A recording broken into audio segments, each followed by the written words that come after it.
Disclaimer: these stories were originally published by Reddit users and are presented as personal experiences.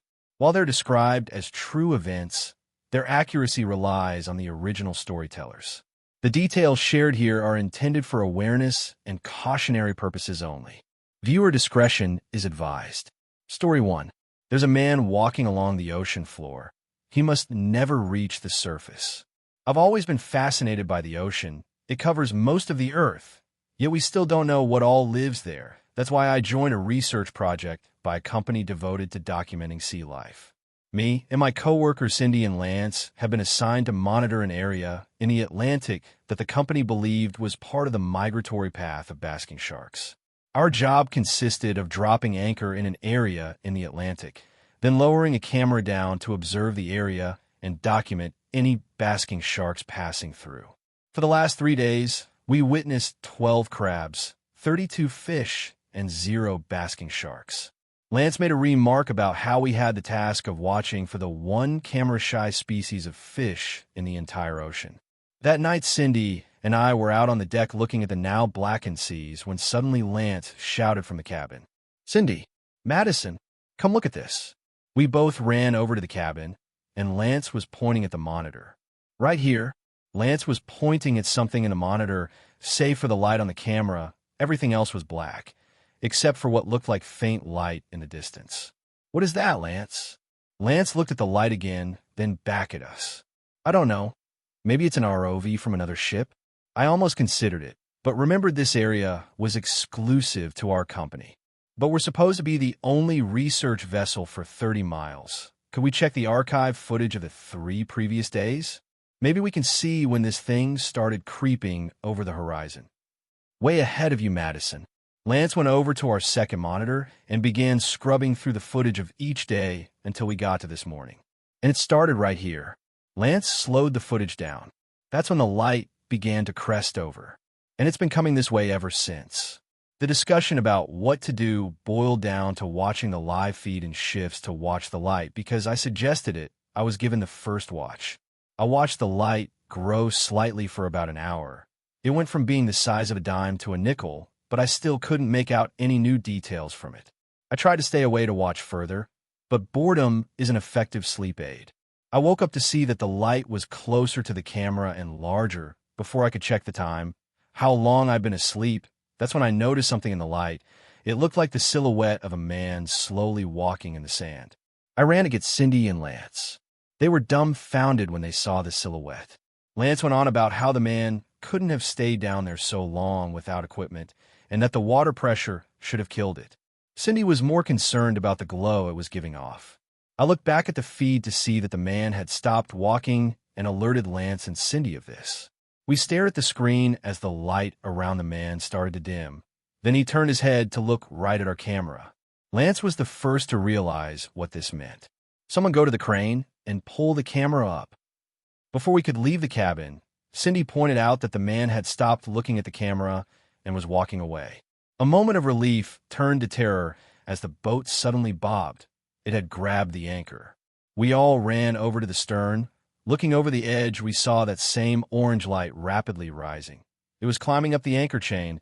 Somehow it could climb much faster than it could walk. Within minutes, the light was only 10 feet away from us. The growing orange light was followed by the water around the chain boiling.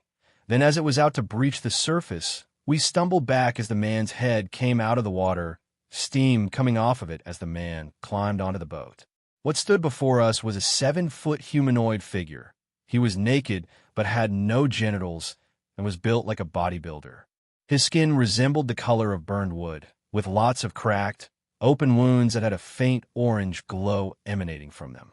His eyes were a solid orange and also gave off a similar glow. We stared at the thing that had just crawled up the anchor chain to our boat. Cindy was the first one to say something to it. "Hello." The man looked at Cindy. I swear the light inside him got brighter as he replied with a voice that was deep and sounded slightly distorted. "Why were you watching me?" We stared at the man. Again, it looked like his body kept growing brighter. I tried to keep a neutral tone with my reply. "Our apologies. We were out here to observe marine life that migrate in this area. You come to watch me. I've seen your machine before. A giant black eye that comes down to observe me. Then when I get close, it rises back up before I can catch it. This time you weren't fast enough. Again, I ask, why are you watching me? I didn't know how to respond. None of us knew this thing existed, but apparently the company did. Lance tried to explain. Look, we didn't even know you were here. Other people have been paid to come to this area, and they were most likely told that this was to observe marine life as well. The man looked at Lance. Its faint glow had become comparable to a lantern now. If you did not intend to watch me, then you will surrender your ship to me. Cindy was the first to object. Listen, I know you're upset, but we can't just give you our dash. Lance cut Cindy off. We would be glad to. Just give me a minute to get our life raft, and it's all yours. I couldn't believe what Lance had done, leaving us to die on a life raft while this thing got to keep our boat and go God knows where with it. Cindy immediately objected. Lance, we can't just give the ship to him. Of course we can, Cindy. This poor guy's probably been walking across the ocean floor for a very long time. Lance walked into the cabin, leaving us with this thing. The glowing never stopped amplifying, but now I could see in the lights on the ship that actual heat was coming off of him as well. I worried that he could have been radioactive. While waiting for Lance, I felt compelled to ask this thing a question.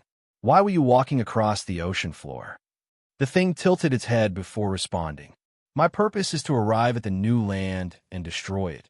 My only way of getting there is to walk. The boats of wood could not withstand me.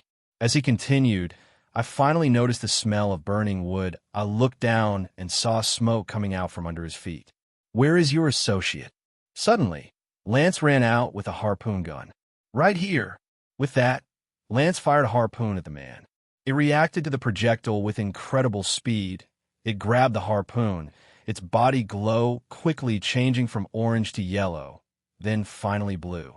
The cracks in its body opened further as fire started coming out of them. The harpoon was now glowing bright orange, bending and melting in its hand as it let the molten metal fall to the deck. It looked at Lance with rage. Humans never learn. The man moved at a horrifying speed, grabbing Lance by the neck and taking him over to the starboard side. The man's fire diminished because it was now enveloping Lance. We watched as he screamed and flailed in agony. I was taken out of my trance by Cindy suddenly darting past me to get into the cabin. I turned to see if the man had noticed, but he was still burning Lance alive. Cindy came back out holding a fire extinguisher. Get to the crane controls. I'll see if I can cool him down. I didn't question Cindy's suicidal plan. I just ran over to the controls and watched as she ran over to the man who had just finished thoroughly burning Lance to death. Freeze fucker. Cindy proceeded to spray the man with the fire extinguisher, causing him to drop Lance's body into the water while I moved the crane as fast as I could towards it. Cindy ducked just as the arm of the crane struck the man, sending him into the water. His splash was followed by the area he was in steaming and bubbling. I set the cable on the crane to retract while Cindy started raising the anchor so it couldn't climb back up. After that, we started up the motor and hauled ass back to the marina. We were both pretty certain the company wouldn't believe us, even with video footage and footprints burned onto the floor of the deck. When the time came to talk to our boss, he told us that the footage we'd gotten was excellent and that Lance's accidental death was a tragedy.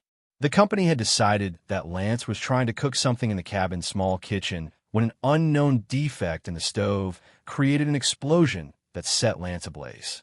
He ran out, leaving a trail of burned footprints, and jumped overboard to put himself out. I didn't contest the narrative, and neither did Cindy.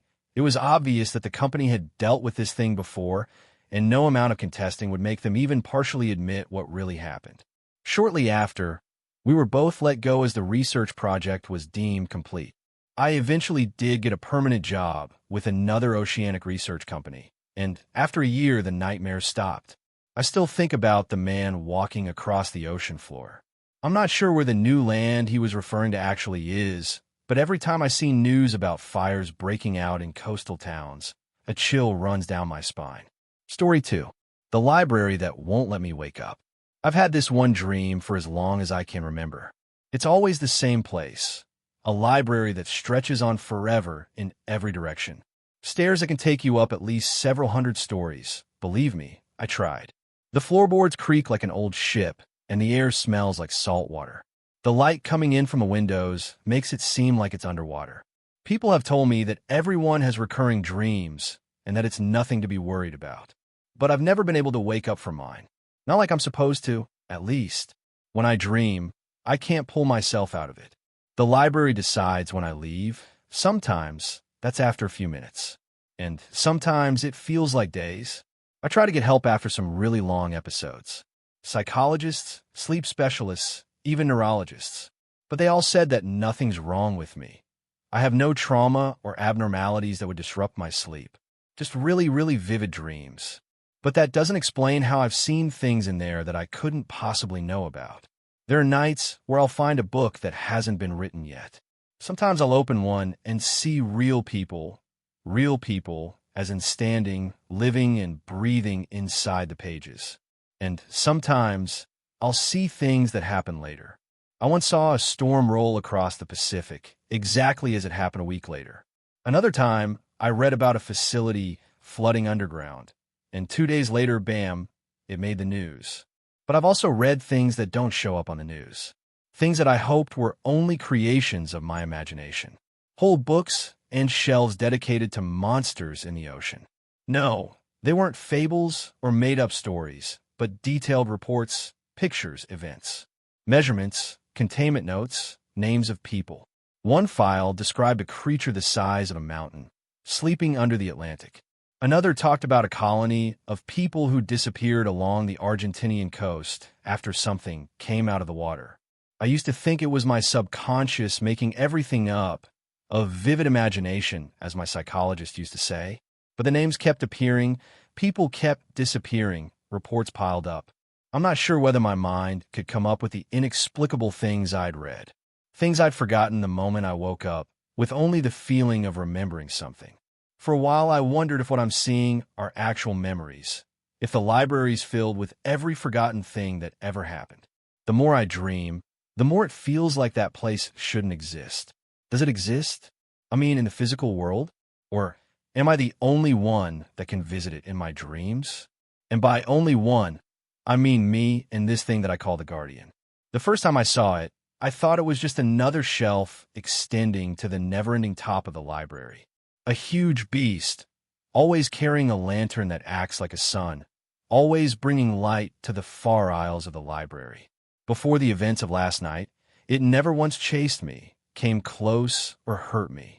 It didn't even seem to notice me for a while. I was probably too small for it to even take me into consideration. After that long monologue, sorry about that, it's time to tell you what happened. About 2 weeks ago, something changed in the library. Someone else appeared. At first, I thought it was just another one of those people I sometimes see moving inside the pages. Just a flicker and fragment of someone there once was. But this one wasn't inside a book. He was standing in the middle of an aisle, his clothes torn, soaked, and trembling with his back turned to me. "Who the hell are you?" I asked before I could stop myself. I would never, and I repeat, never say anything like that to someone in real life, but I know I was safe inside the dream. I started to enjoy having these dreams where I could do anything, read about interesting things, and learn. Although I never had a rational explanation for it all, I enjoyed being there. So, those words escaped my mind before I could think it through. A dream character inside the library? The psychologist asked me whether I had any people with me, but apart from the Guardian, no one came to mind. And suddenly, he just shows up. He slowly turned around and blinked at me like I'd startled him. "You can see me? What kind of question is that?" "Of course I can see you." He looked around, dazed, like he just got to the library. "Did you just arrive?" he asked in a whisper. "Arrive? I guess. It's different when you're not here," he interrupted. "It's like I don't exist, but I know I do. But when you're gone, I stop being." I looked at him quizzically, trying to keep my distance as he slowly approached. "It's dark, quiet. Is this heaven or hell? Are you God? Or—" I waved my hands to stop him from continuing. "Okay, that's not creepy at all." He didn't even seem to hear me.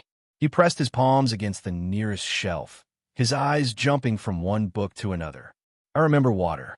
I was with a woman, We were sent somewhere. We were trapped. My chest started collapsing. I couldn't breathe, and he stopped, catching his breath. Then nothing. Until now.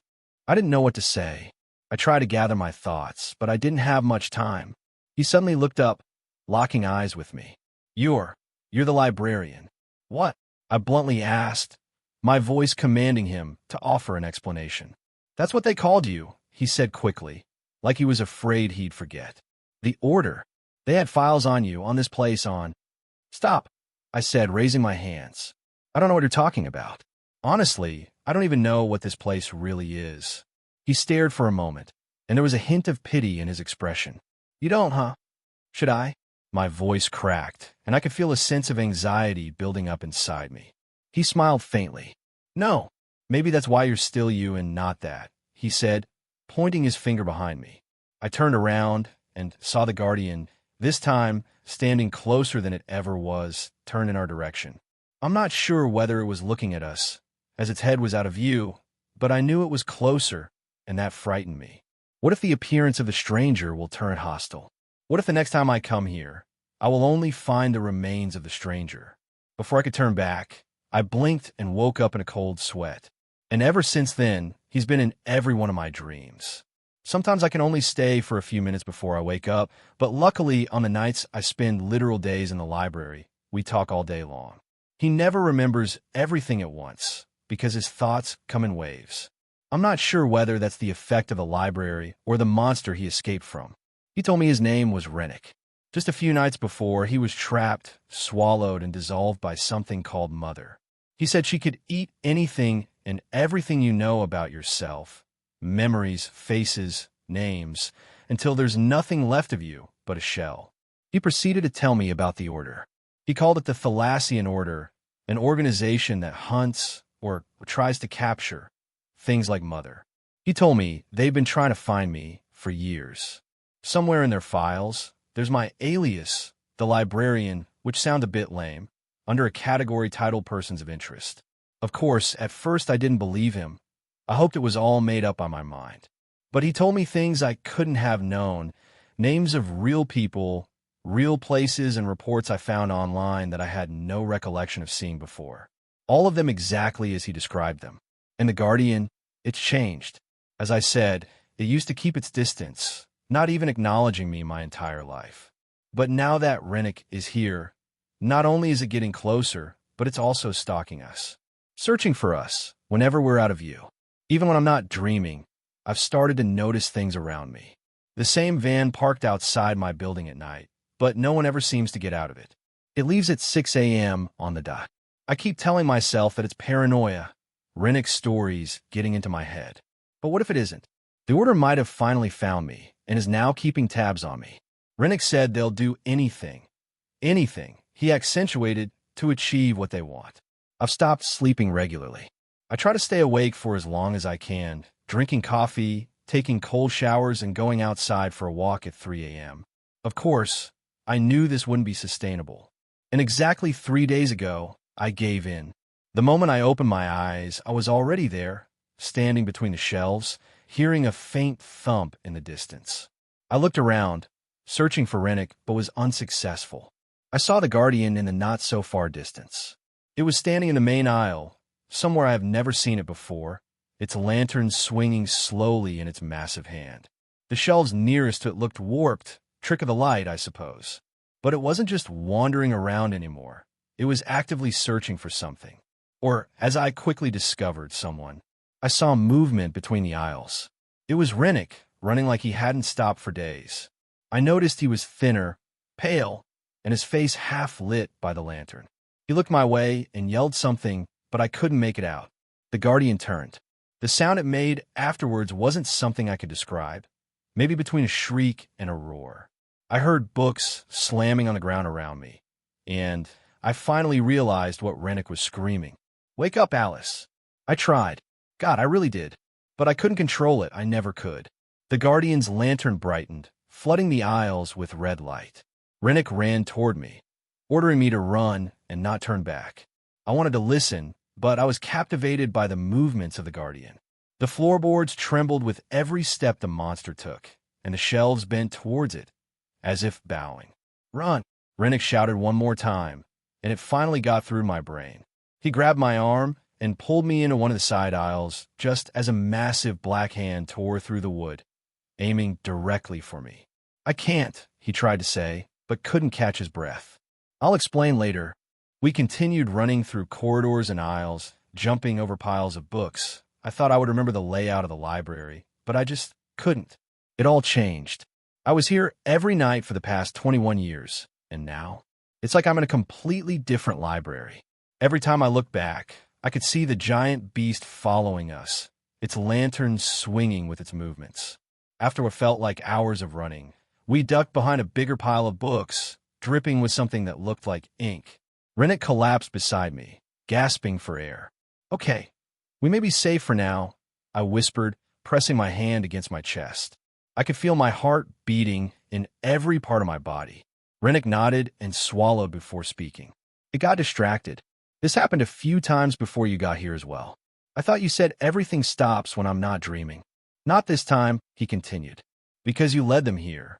I blinked, confused by what he said. Who? What are you talking about? The Order, he said, his voice filled with bitterness. You didn't mean to, but they found you. And every time you dream, every time you read something in here, it's like you're opening up a door. That's why I'm angry. I stared at him, trying to make sense of it all, but his eyes were fixed at something in the distance. But you told me the library decides when I wake up. Why wouldn't it do it now?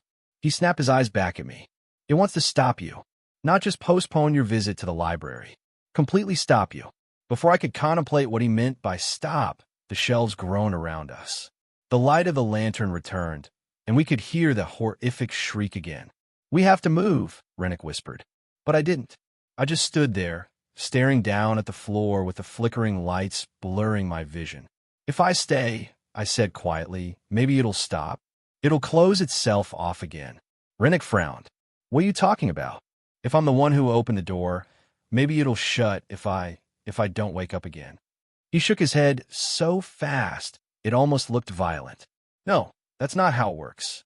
You said they found me. I insisted, my voice trembling with fear. They're using me to get here. If I die here, then maybe the Order loses its key. Maybe that thing, I pointed towards the aisle where the Guardian was approaching from, wouldn't have to protect this place anymore. Rennick stepped closer, grabbing my shoulders with his cold hands. Alice, listen to me. They've already been inside. Your useless self-sacrifice won't stop them. Whatever connection they use to find this place, they'll just replicate it. Believe me, I work for them. Then how do I stop it? He hesitated. I don't know, but not like this. He looked back over his shoulder, searching for the Guardian. You can still wake up and try to figure something out, he said. I doubt the library will keep you here for much longer. It's all too chaotic. If you stay much longer, it'll tear this entire place apart trying to reach you. I wanted to argue and demand an answer that makes sense, but the bookshelf next to us splintered apart. A massive shadow fell over the aisle. I didn't dare look up, but I was sure that his face would be visible from this distance. Rennick grabbed my wrist again, pulling me toward a staircase I'd never seen before. It led down, a spiral that seemed to go forever, vanishing into black. Don't ask. Just go, he shouted. But where? I'm not sure, but it's better than here, he interrupted. I saw the Guardian's hand move toward us with immense speed, and I had to make a split-second decision. Stay or go. Rennick pushed me down the stairs before I could weigh the options. Wake up. I heard him shout as I fell. You need to wake up. Everything trembled around me as a bright light consumed everything. And then, silence. When I opened my eyes, I was back in my apartment. The room was dark except for the glow of streetlights penetrating the windows. My muscles ached and my throat was dry. I reached for my phone and was partially blinded by its brightness. 14 hours. I'd been asleep for 14 hours straight. For the first few minutes, I couldn't move. My hands were shaking, and I was afraid that I could fall back into the library any moment. But the worst part wasn't the fact that I'd slept that long. It was that for the first time in 21 years, I didn't want to go back. The entire thought of that place filled me with dread. Every time I closed my eyes, I could see the Guardian's lantern swinging around. I poured coffee until my hands hurt. I opened every window and kept all my lights on. I've been awake for 37 hours now. I can see things, hear noises, my walls are breathing, but that's probably just exhaustion. I looked it up. A human being can only live for 11 days without sleep. 11. At most. I keep repeating that number in my head. Repeating it keeps me awake. I can't risk drifting off. My body is already giving up. My eyes sting and my vision splits in half when I try to focus. I've started pinching my arm and biting my cheek to stay awake. I'm doing anything I can to prevent myself from falling asleep. If I dream again, I'll be back there, back in the library. And if Rennick was right, I don't want to go back there. Not now, when things are still so unstable. I can't let the order catch me. Not here, in the real world, and not there, in the library. I'm not sure what I could do to stay awake for much longer. I want help. Please, someone. Anyone. Help me. I don't care who. I don't care what advice. Just please. I can't fall back asleep. What should I do? Story 3. It came from a swamp. This story takes place in the autumn of 1977 at a camp that belonged to a friend of mine named Dave. I worked with Dave at Fisher Body, one of the automobile factories owned by General Motors. Dave had a camp in a swampy area and had agreed to let me bear hunt out of it. I wasn't alone on this bear hunting trip. My companions were my wife Sarah, little sister Whitney, and her husband Clive, and my hunting buddy Rick. There are many stories I could tell you about, but I will refrain. Both Rick and I brought our bear hound with us. The hounds pick up a scent and run the bear until it trees, and then the hunters move in towards the tree for the kill. Bears have been known to kill or injure many dogs when they come out of the tree. But I've been very successful hunting bears in the UP, and by God's grace, I've never lost a single dog. Enough of that. Let's get to the tale. Bear season opened September 10th, and we were up for a 2-week hunt. We had gone bear hunting that morning, and we ran into a bear, but it avoided us. So, we went back to the camp. There was me, Rick, Clive, Whitney, and Sarah. Me, Rick, and Clive were sitting there, and we got up and started a fire. We just sat around chit-chatting while the girls were in the cabin, making dinner from a raccoon Rick had shot the day before. We fed our hounds, and just before the girls called us in, all of my dogs I had tied up around the edge of the swamp jumped up and went right to the end of their chain and started barking at the swamp. We were looking down there, but it was just dark enough to where we couldn't see anything. Then all at once, every dog went back to the tree I had them tied to and laid down except one. They were all shaking and shivering except for that one dog, that little shotgun. She was my little blue tick hound. She finally laid down, but she didn't act so scared as the others. Every one of Rick's dogs ran right in their doghouse. It was the strangest thing. If it had been a bear, they wouldn't have acted like that. They would have wanted to get after it. We went ahead and went in and had dinner. Then we went back out that night and had the fire going while we sat around and talked about the events of the day. The girls made dessert and called us in, so we went in and played euchre. That's what we play in Michigan. It was really warm for September that day, and after we got done playing cards, we all got ready for bed. We never thought about latching the screen door because of just how hot it was that night. So we went to bed, and in the morning, I heard that screen door open. And at 1 a.m., I heard the screen door squeak open and then thump shut. I heard something open, and I heard it stirring in the kitchen. The cabin was just 2 rooms. The dining room and bedroom were just one big room, and there was also a living room. There was no electricity, so it had a gas lantern hanging from the ceiling that hung down about a foot. The only other source of light came from the full moon coming in through a big picture window. There was a full-size bunk bed, and Rick was in the top bunk, and Sarah and I were in the bottom. You could see almost like daylight in the kitchen, and all at once I could hear something moving around. Whatever made the noise walked right in front of the table and turned just like it knew right where we were. It was standing right under the light, and it was humped over so it wouldn't hit its head on the light. Its arms were hanging down. They seemed like they were way past its knees because it was bent over. It was just standing here staring at us. It looked right at me, and then I raised up on one elbow and was watching it. At first I thought it was a bear, but then I realized it couldn't be because of its ears I could see plain as day. They were on the side of its head like a human, not on the top like a bear. It just stood there staring at us. Every one of our guns were out in the trucks. We never had a gun in the cabin, which was probably a good thing. If I had tried and failed to get a gun, we all might have gotten killed. I just laid there and it just kept staring at us, but it would just stand there. It would move his head and shift itself, but then it would just keep staring at us. And my dogs were outside, just whining and carrying on, scared to death. If it would have been a bear, they would have been going nuts, but they were just whining.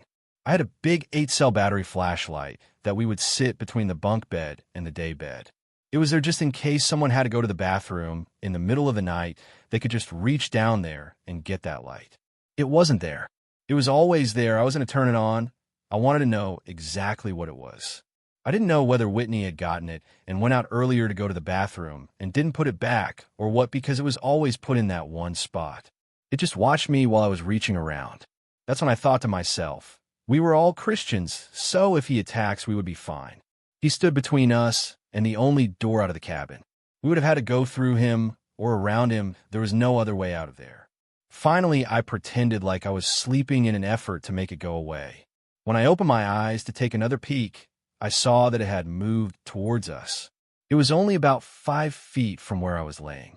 I started to panic and was getting ready to start fighting if I needed to, but then I heard the screen door open and thump shut.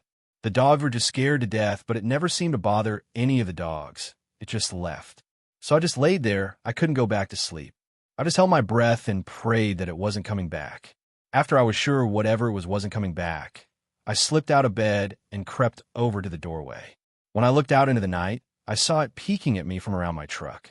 My blood ran ice cold, and I quickly, yet quietly, closed the main door and deadbolted shut. Around 2:30 a.m., my sister Whitney woke up and had to go pee. She came over to me and said, Wyatt, what in the world is wrong with those dogs? Trying not to cause a panic, I lied and said, I don't know why. She said, just listen to them. They're out there crying. There's something wrong. After a long and probably suspicious pause, she said, I really have to pee. Will you walk out to the toilet with me? Wanted to do literally anything other than that. I said, yeah, sure I will. I reached out for the flashlight again, and I asked, where's that flashlight? I usually keep it right here. And she said, oh, I put it on a nightstand. And I reached over, and instead of putting it between the beds, she had set it on the nightstand. She pointed at the nightstand and said, I just set it up there. Figured it made more sense than having it between the beds where it can get lost. And probably for a good reason. There's no telling what might have happened if I pointed a flashlight at that thing. But anyway, I walked her out. I walked her, and she took the flashlight, and I stood halfway between the outhouse and the cabin. She went to the bathroom, and we came back in. The dogs were still all shook up. She shook her head and said, I wonder what's going on. Something has them all shook up. Well, I didn't want to tell her anything. I was the only one that saw it, and as far as I could tell, we were safe now. Then off in the distance, I heard a snap of a branch or something. Wendy stopped and asked, what is going on, Wyatt? I assured her it was just a raccoon, and we went back inside and back to bed. She gave me a curious look when I deadbolted the door, but she didn't say anything. By the time we got back to our beds, the dogs had settled down a bit. I took that as proof that we were going to be okay. I slept a little, and I got up about 5 in the morning because we like to leave at daybreak to go out looking for bear tracks. I started breakfast while the others woke up. We had eggs, potatoes, and some breakfast sausage. I started it, but Sarah finished making it. While they finished making breakfast, I put the dogs in the dog boxes on my truck. After breakfast, about 5:30 a.m., we all headed out. Whitney and Clive were in their truck, and the rest were with me in my truck. Dave had a cable across his drive, and after we got through the cable and down the trail about 300 yards, I got my dog sport out. I would always put one dog down out in front of the truck and just drive slowly behind him as he went down the trail. He would go after the bear, and I would jump out of the truck and get the other dogs out and send them after him. We went down this one game trail, and he acted squirrely, like he didn't want to. He usually would drift back and forth, but this time he stayed right in front of the truck. He would go down a ways, and he'd stop and look back at me, nervous as a cat in a dog kennel. We walked this game trail all the way back to the highway where Rick and Sarah met us, and I got him and loaded him back into the truck. Then we went south on the highway toward the cabin about 3/4 of a mile and turned left on a trail that headed toward a lake that we knew bears liked to hang around. There's a big cherry tree that the bears couldn't resist. At that time of the year, they are dead ripe, and the bears are getting fattened up for hibernation. I went over to the cherry orchard and took Sport all through there looking for tracks or a scent trail. We almost always would start a bear in there, and he just didn't act right, so I loaded him back up in the truck. We went back down the road and turned south about an eighth of a mile to another little trail. When we went, there was a little lake that I mentioned. I loaded him back up and drove northeast around the lake because it was a bit too bulky for me. When I got him back out, he caught a whiff of something and he froze in his tracks. He smelled something he really didn't like, but after some coaxing, I got him to keep going. So, in the meantime, I'm sitting on the hood of the truck so I can watch him better, and Sandra was driving the truck. So, I had her stop and I slid off the truck and I started walking with Sport. Sport went down this trail and I walked down the trail behind him. The trail comes to a point on the backside of the lake. The swamp ran all the way from the cabin down to the lake. I followed him all the way to the end of that trail, and he came to the end of that point and threw his nose up in the air and just stopped, and he just froze staring down at the lake. He kind of growled a little bit, and all the hair jumped up from his tail to his nose.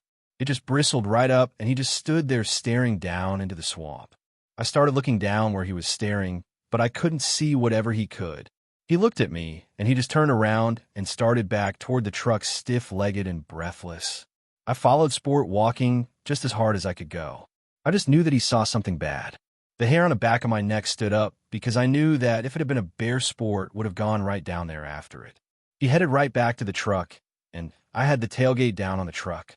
When we got close to the truck, he took off running, and he jumped right into the truck and began trying his hardest to get into the dog box with my other dogs. I still hadn't told Rick and them anything about the night before, but I was beginning to think that I ought to. That evening, after we got back to the cabin, I told everyone what had happened the night before. Whitney was immediately angry and wanted to go home, and I said, "It never bothered us. It came in the cabin, but we'll make sure we shut the doors now.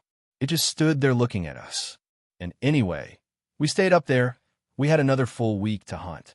As far as I know, it never bothered us anymore, and I never bothered it. If I would have turned on that flashlight, there is no telling what might have happened." For months later, while on Dave and my lunch break at Fisher Body, he told me that he went back up to his cabin for a weekend getaway. When he got there, he saw that his cabin had been broken into and trashed. The only thing in there that wasn't ruined was on the bottom bunk. The bunk that Sarah and I were sleeping on.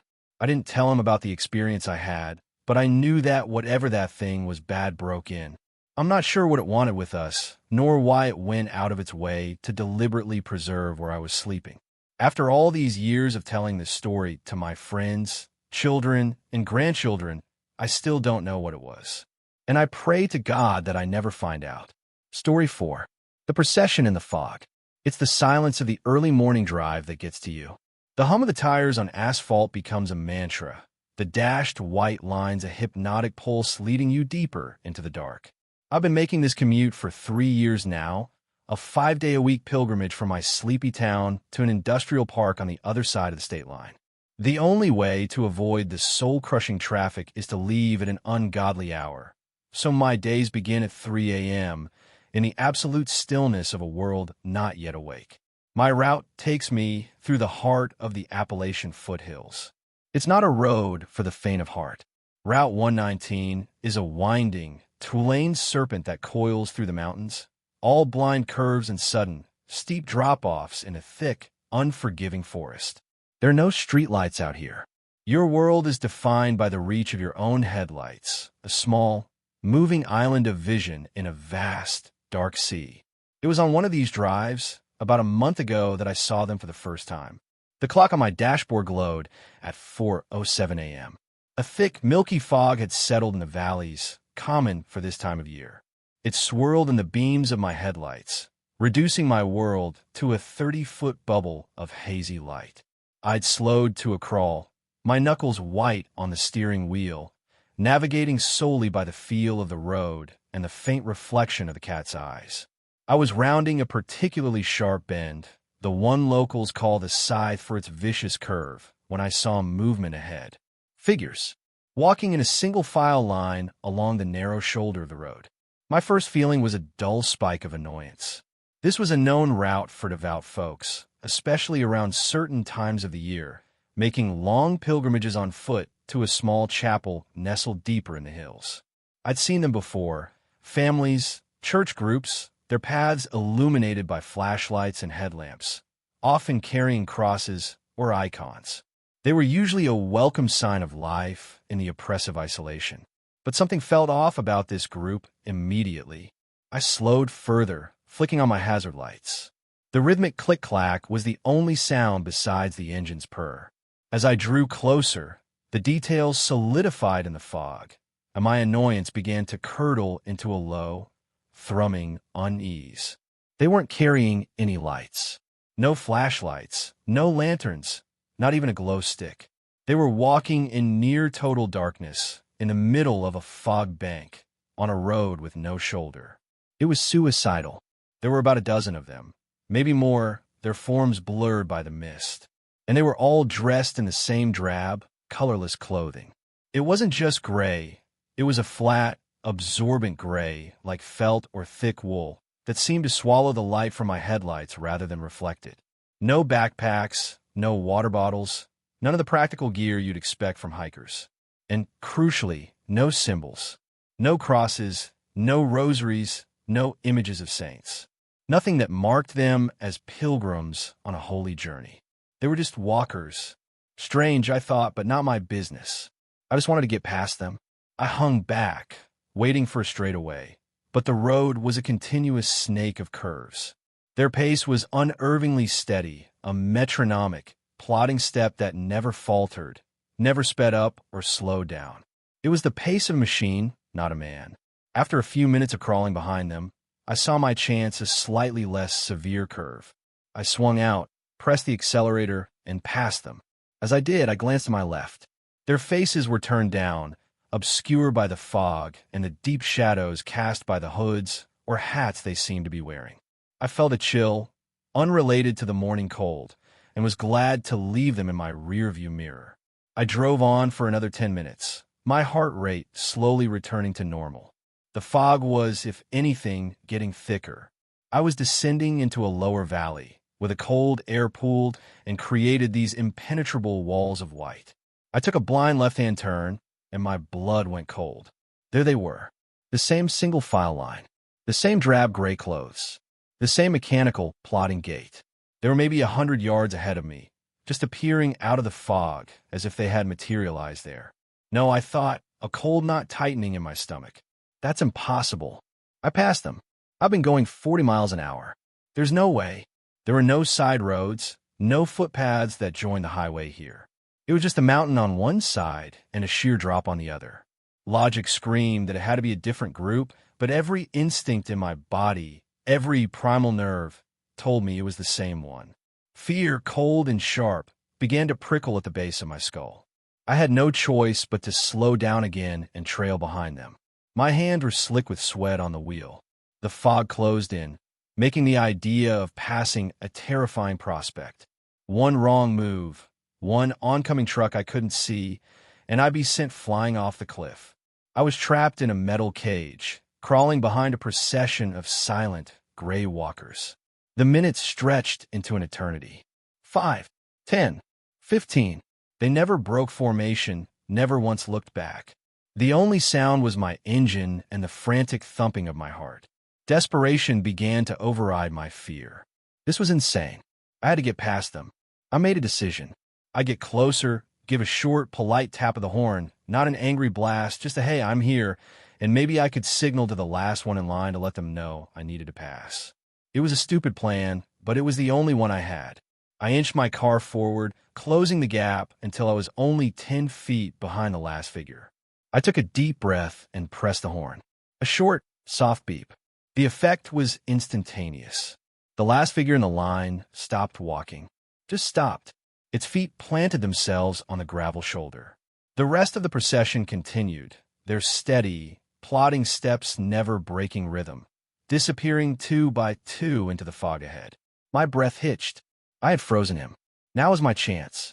I slowed almost to a stop, ready to ease past him. As I drew alongside, I rolled down my passenger side window. The electric was sounding obscenely loud in the silence. "Hey," I called out, my voice thin and reedy. "Sorry to bother you, but do you think I could just—" The figure turned its head toward the car. The interior light of my sedan spilled out, illuminating where its face should have been. There was nothing there. No eyes, no nose, no mouth, no skin. It wasn't a mask. It was a void. A perfect, seamless, depthless patch of absolute blackness where its face ought to be. It was like looking into a hole that had been cut out of reality itself. The gray fabric of its hood simply ended, framing this nothing. But the most horrifying part, the part that sent a jolt of pure, undiluted terror straight through my spine, was that I could feel it looking at me. There was a pressure, a focused, sentient attention emanating from that featureless void. It was studying me. A sound, half-gasp, half-scream, ripped from my throat. I stomped on the accelerator. The tires screeched, fishtailing on the damp asphalt. I didn't care about the curves. I didn't care about the fog. I didn't care if I drove off the goddamn mountain. Anything was better than being next to that thing for one more second. I sped through the fog like a madman, my body trembling uncontrollably. Tears of pure panic blurred my vision. And then, up ahead, I saw them again.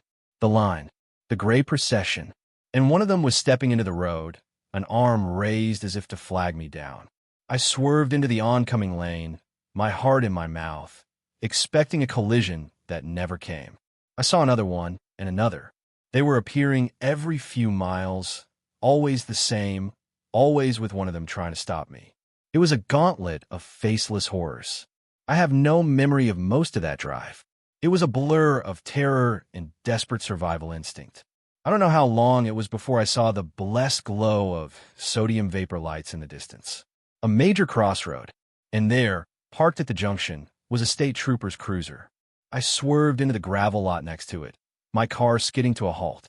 I fell out of the driver's seat, my legs unable to hold me. I must have been a sight, pale, shaking, hyperventilating. The trooper, a tall man with a weary face, was out of his car in an instant.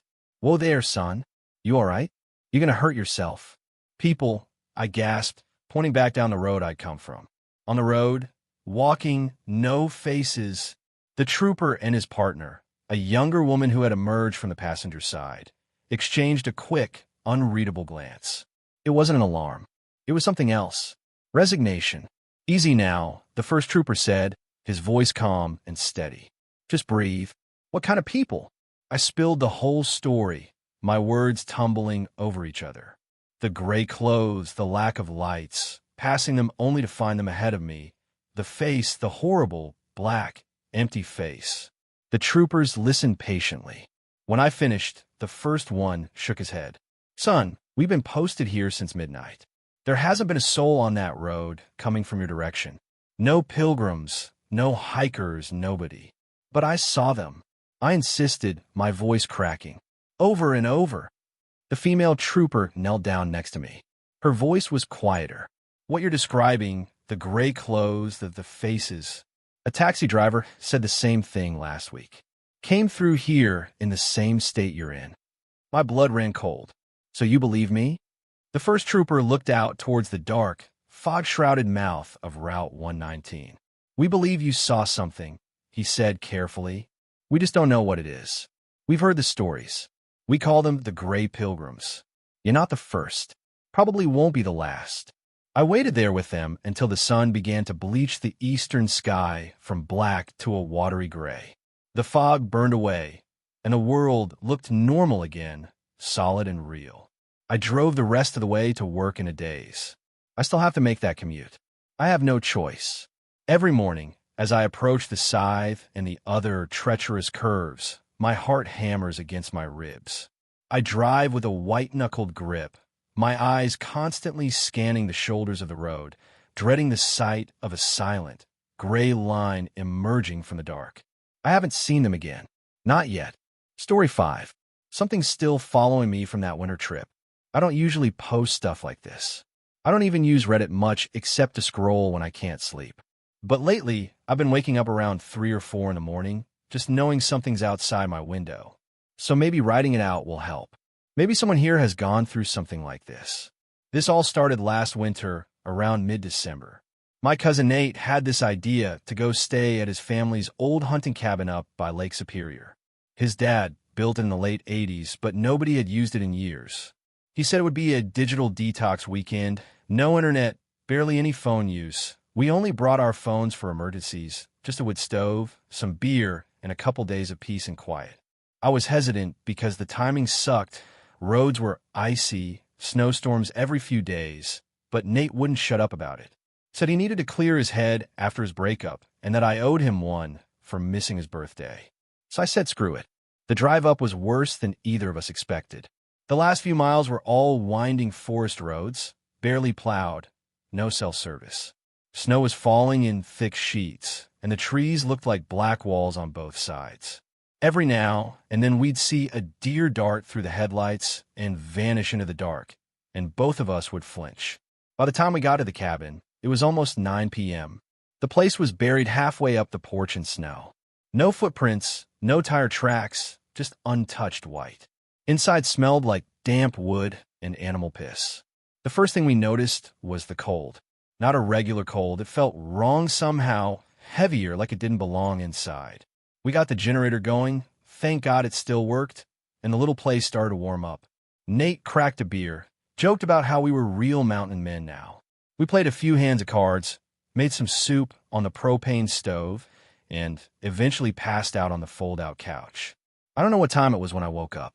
The generator had stopped. Everything was quiet. Not peaceful quiet, dead quiet, like the air itself had stopped moving. I remember sitting up and instantly getting this feeling that something was wrong. I couldn't explain it. My body just knew. When I went outside to restart the generator, my flashlight caught something in the snow, a trail of prints circling the cabin. Barefoot, human-shaped, but off somehow. The toes were longer, the stride uneven, like whoever made them had been dragging one leg. They went all the way around the cabin and disappeared into the woods. I woke Nate up. He stumbled outside with me, half asleep, swearing I was overreacting, until he saw them himself. He crouched down to look closer, and I swear I saw his breath catch when he realized how deep they went. Like whoever made them wait a lot. We locked the doors, piled some firewood in front of the entrance, and tried to pretend it was fine. We barely slept. The next morning the snow had stopped, but the air felt heavier. There was this strange smell, not quite rot, not quite metal, but sharp enough to burn in your nose. We ate a quick breakfast and decided to leave early. But when we went outside, the truck wouldn't start. The battery wasn't just dead, it was gone, like it had been pulled out cleanly. The weirdest part? The hood wasn't even damaged. The latch was still locked, like something had just lifted it open. There were drag marks in the snow leading off toward the trees. He grabbed a hatchet from the shed and said he was going to follow the tracks just a little way. I told him not to, that we should stay put until someone found us. But he was stubborn like that. He didn't come back. I waited for maybe 20 minutes before I went after him. There were new prints now, his mixed with the others. I followed them about 20 yards before the trees got thicker and the light dimmed. Then I noticed the smell again. Stronger this time. Something was hanging from a branch ahead, part of Nate's flannel sleeve, torn clean off. And below it, the snow was soaked dark. At least it looked like blood. Later, when the snow melted and refroze, it was gone. Maybe that's why the search team didn't find any sign of it. But in that moment, it was enough to make me freeze in place. That's when I heard him. Or at least, I thought it was him. He said my name, soft at first, then louder. It sounded like it was coming from deeper in the woods, but the echo didn't sound right. It was like the voice was inside my head instead of around me. Nate had shouted my name earlier when he left, so at first I thought maybe he was still close. I called back, but there was only silence. Then I saw it. It was standing between two trees, hunched but still taller than any person should be. Its skin was stretched tight, grayish, and thin enough to show ribs. The head looked human at first, but the jaw was too long, like it had been broken and never healed. When it opened its mouth, I could see black around its gums and something wet and red dripping from the corners. It stepped forward, and the sound it made wasn't footsteps. It was more like cracking branches inside the snow. I don't remember running, but I must have. I just remember the feeling of my lungs tearing apart in the cold air, and the moment I saw the road, a narrow stretch of white cutting through the trees. I didn't stop until I hit pavement, maybe 2 miles away. When I finally got to a gas station, I called the sheriff's office. They told me the roads were blocked by fallen trees, and they couldn't get a plow up there until the storm cleared. They sent a team 2 days later, once it was finally passable. They found the cabin. They found a truck. They found Nate's phone, frozen and half buried about a mile from the property. But no Nate. No blood trail. Nothing else. They said maybe a bear got him. I didn't argue.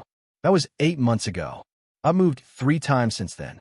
Different cities, different apartments. I don't tell people why.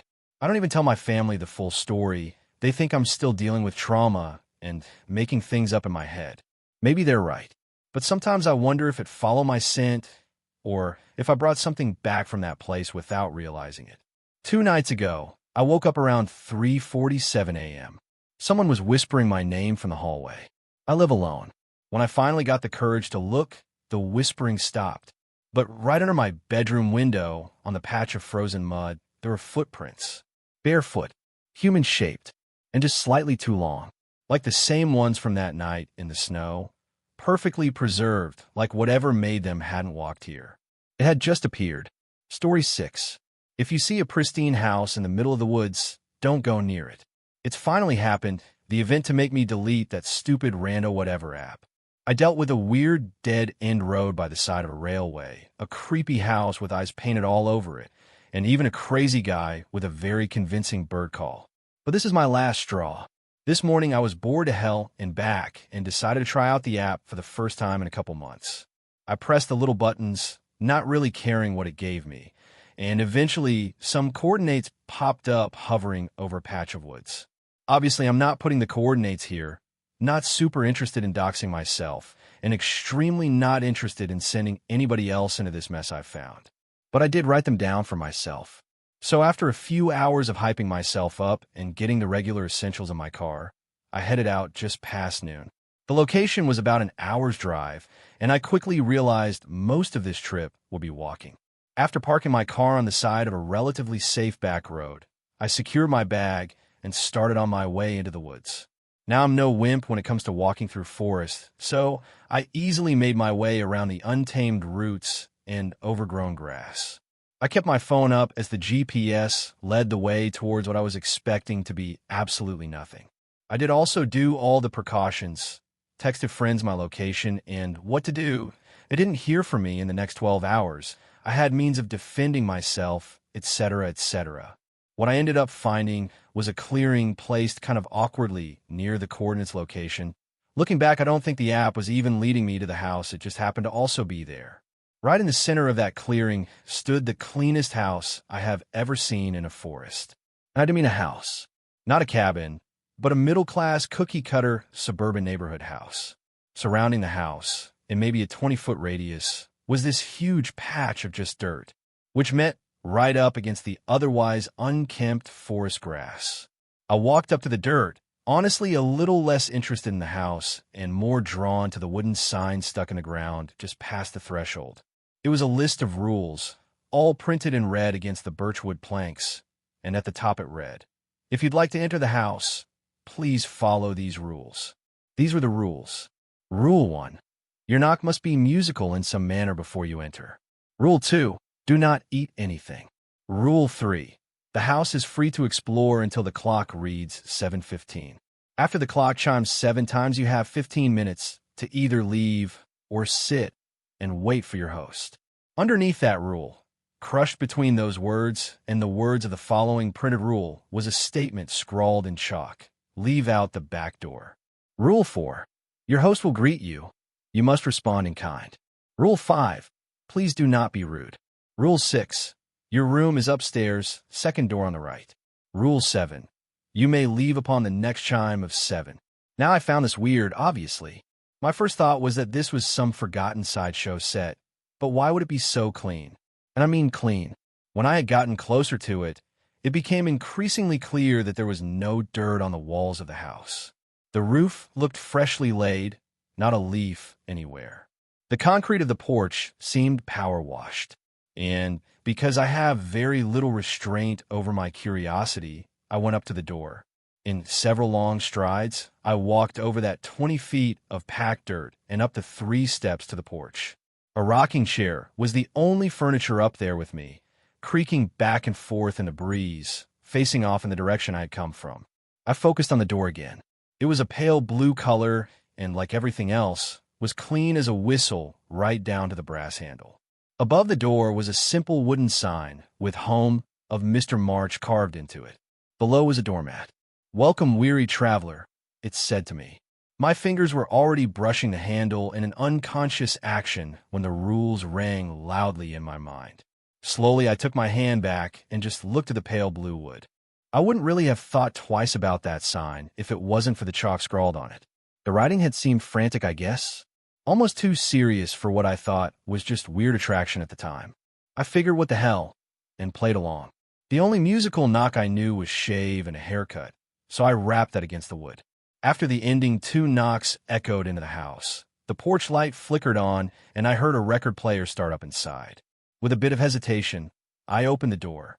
The hinges didn't even squeak as the inside was revealed to me. I felt like I was being pranked or something. It looked like somebody had taken a dollhouse and shaken it around. First off, there was a grandfather clock not even 2 feet away from the door. I might have jumped, not gonna lie. Gently stepping around that, I checked out the rest of the first floor. The living room had a park bench instead of a couch, placed facing away from the mounted television. The dining room and kitchen were made up in a similar way. The most notable thing in either being the toilet propped up next to a counter like a step stool. And just like the outside, everything was spotless. There were pictures hung up on the wall and placed on end tables, but they were all frames still filled with stock photos. I could hear that record player music the entire time I was wandering around. It was just the same weird calliope music on repeat, but I couldn't find the player. The music just seemed to exist in the space with me. When I turned to check out the stairs, I saw that the grandfather clock had turned to face me. Its clock face slowly ticks away the time. Choosing to ignore it for the moment, I moved past it to stand at the base of the stairs. They at least had looked normal. And on the second to last step before me was a basket with a note written in neat calligraphy. "You must be hungry. Have a bite." In the basket was an array of candy bars. I ignored it and went up the stairs. I never reached the top. Every step I took only seemed to make the second floor move further and further away, so I decided to cut my losses and return to the ground floor. Luckily I did, but off to the side of the landing was that clock, and as soon as my foot touched the final step it began to chime.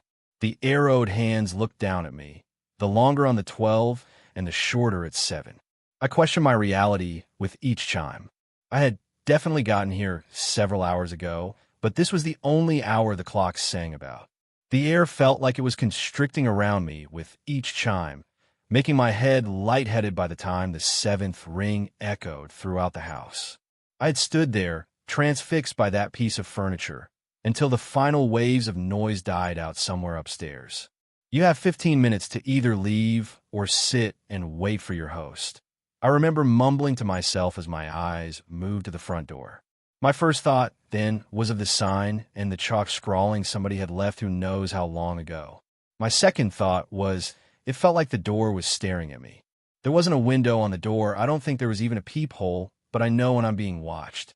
And something was watching me on the other side of that plank of wood. I remember suddenly being in front of it. I don't remember taking the steps to do so, and I don't remember why I hadn't left by now, and leaning forward as if to open it. I heard breathing on the other side, more like panting, the sort of eager panting a dog makes after a long run and at the promise of water, heavy yet fast-paced. By that point, whatever reverie the clock or the house itself had put me under snapped, and I realized I didn't really want to wait around to see who my host was. I returned to the kitchen and looked at the back door. This door had a large window making up most of its structure, and I could see the dirt circle reaching out around the house with the forest beyond it. Seeing the sun behind the trees solidified the fact to me that somehow I had been there almost all day. I just simply couldn't fathom how. Maybe I was on those stairs for longer than it felt. Or maybe I had stumbled on the most obvious fey trap in the world. Either way, I was leaving right then. The door opened with absolutely no resistance, and I immediately went down the concrete steps awaiting me right outside. But as I left, I felt something scrape at my ankle. I saw the culprit when my head jerked down in shock. A large, rather out-of-place nail sticking out of the door frame had taken the pleasure of sticking itself into my skin. I didn't check until it was back in my car, but that nail had cut right through my jeans and left me with quite a bad gash just inches from my Achilles tendon.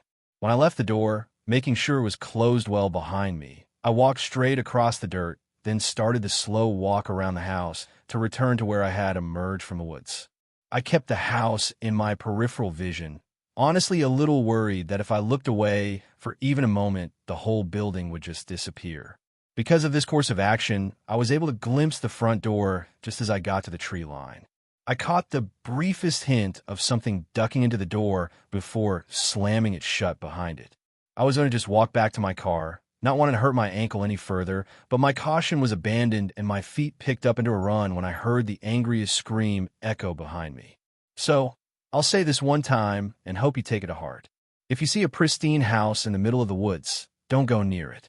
Story 7. My brother went missing years ago. He came back different.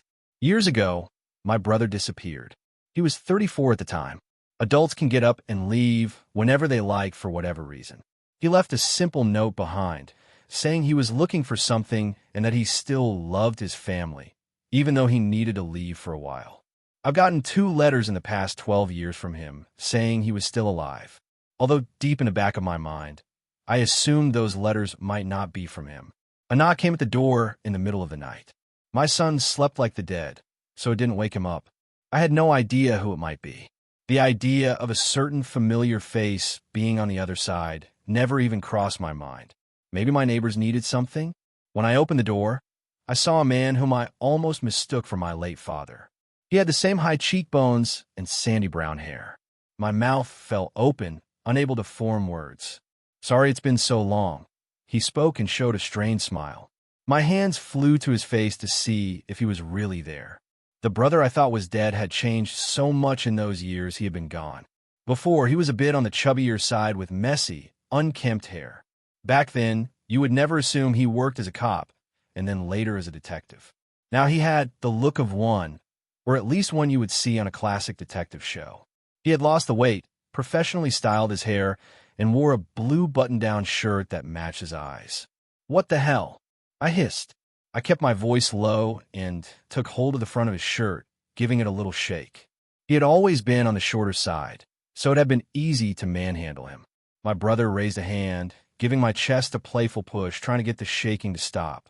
I took his wrist and pushed up his shirt sleeve. He was bruised all over with new scars up and down his arm, as if he had lost a few fights with a rabid animal. What happened? These are recent. I said my mind was racing 1,000,000 miles per second. Was he kidnapped? Trafficked? Who hurt him? What had he been doing while he was gone? What the hell happened to my brother? I'm fine. He lied.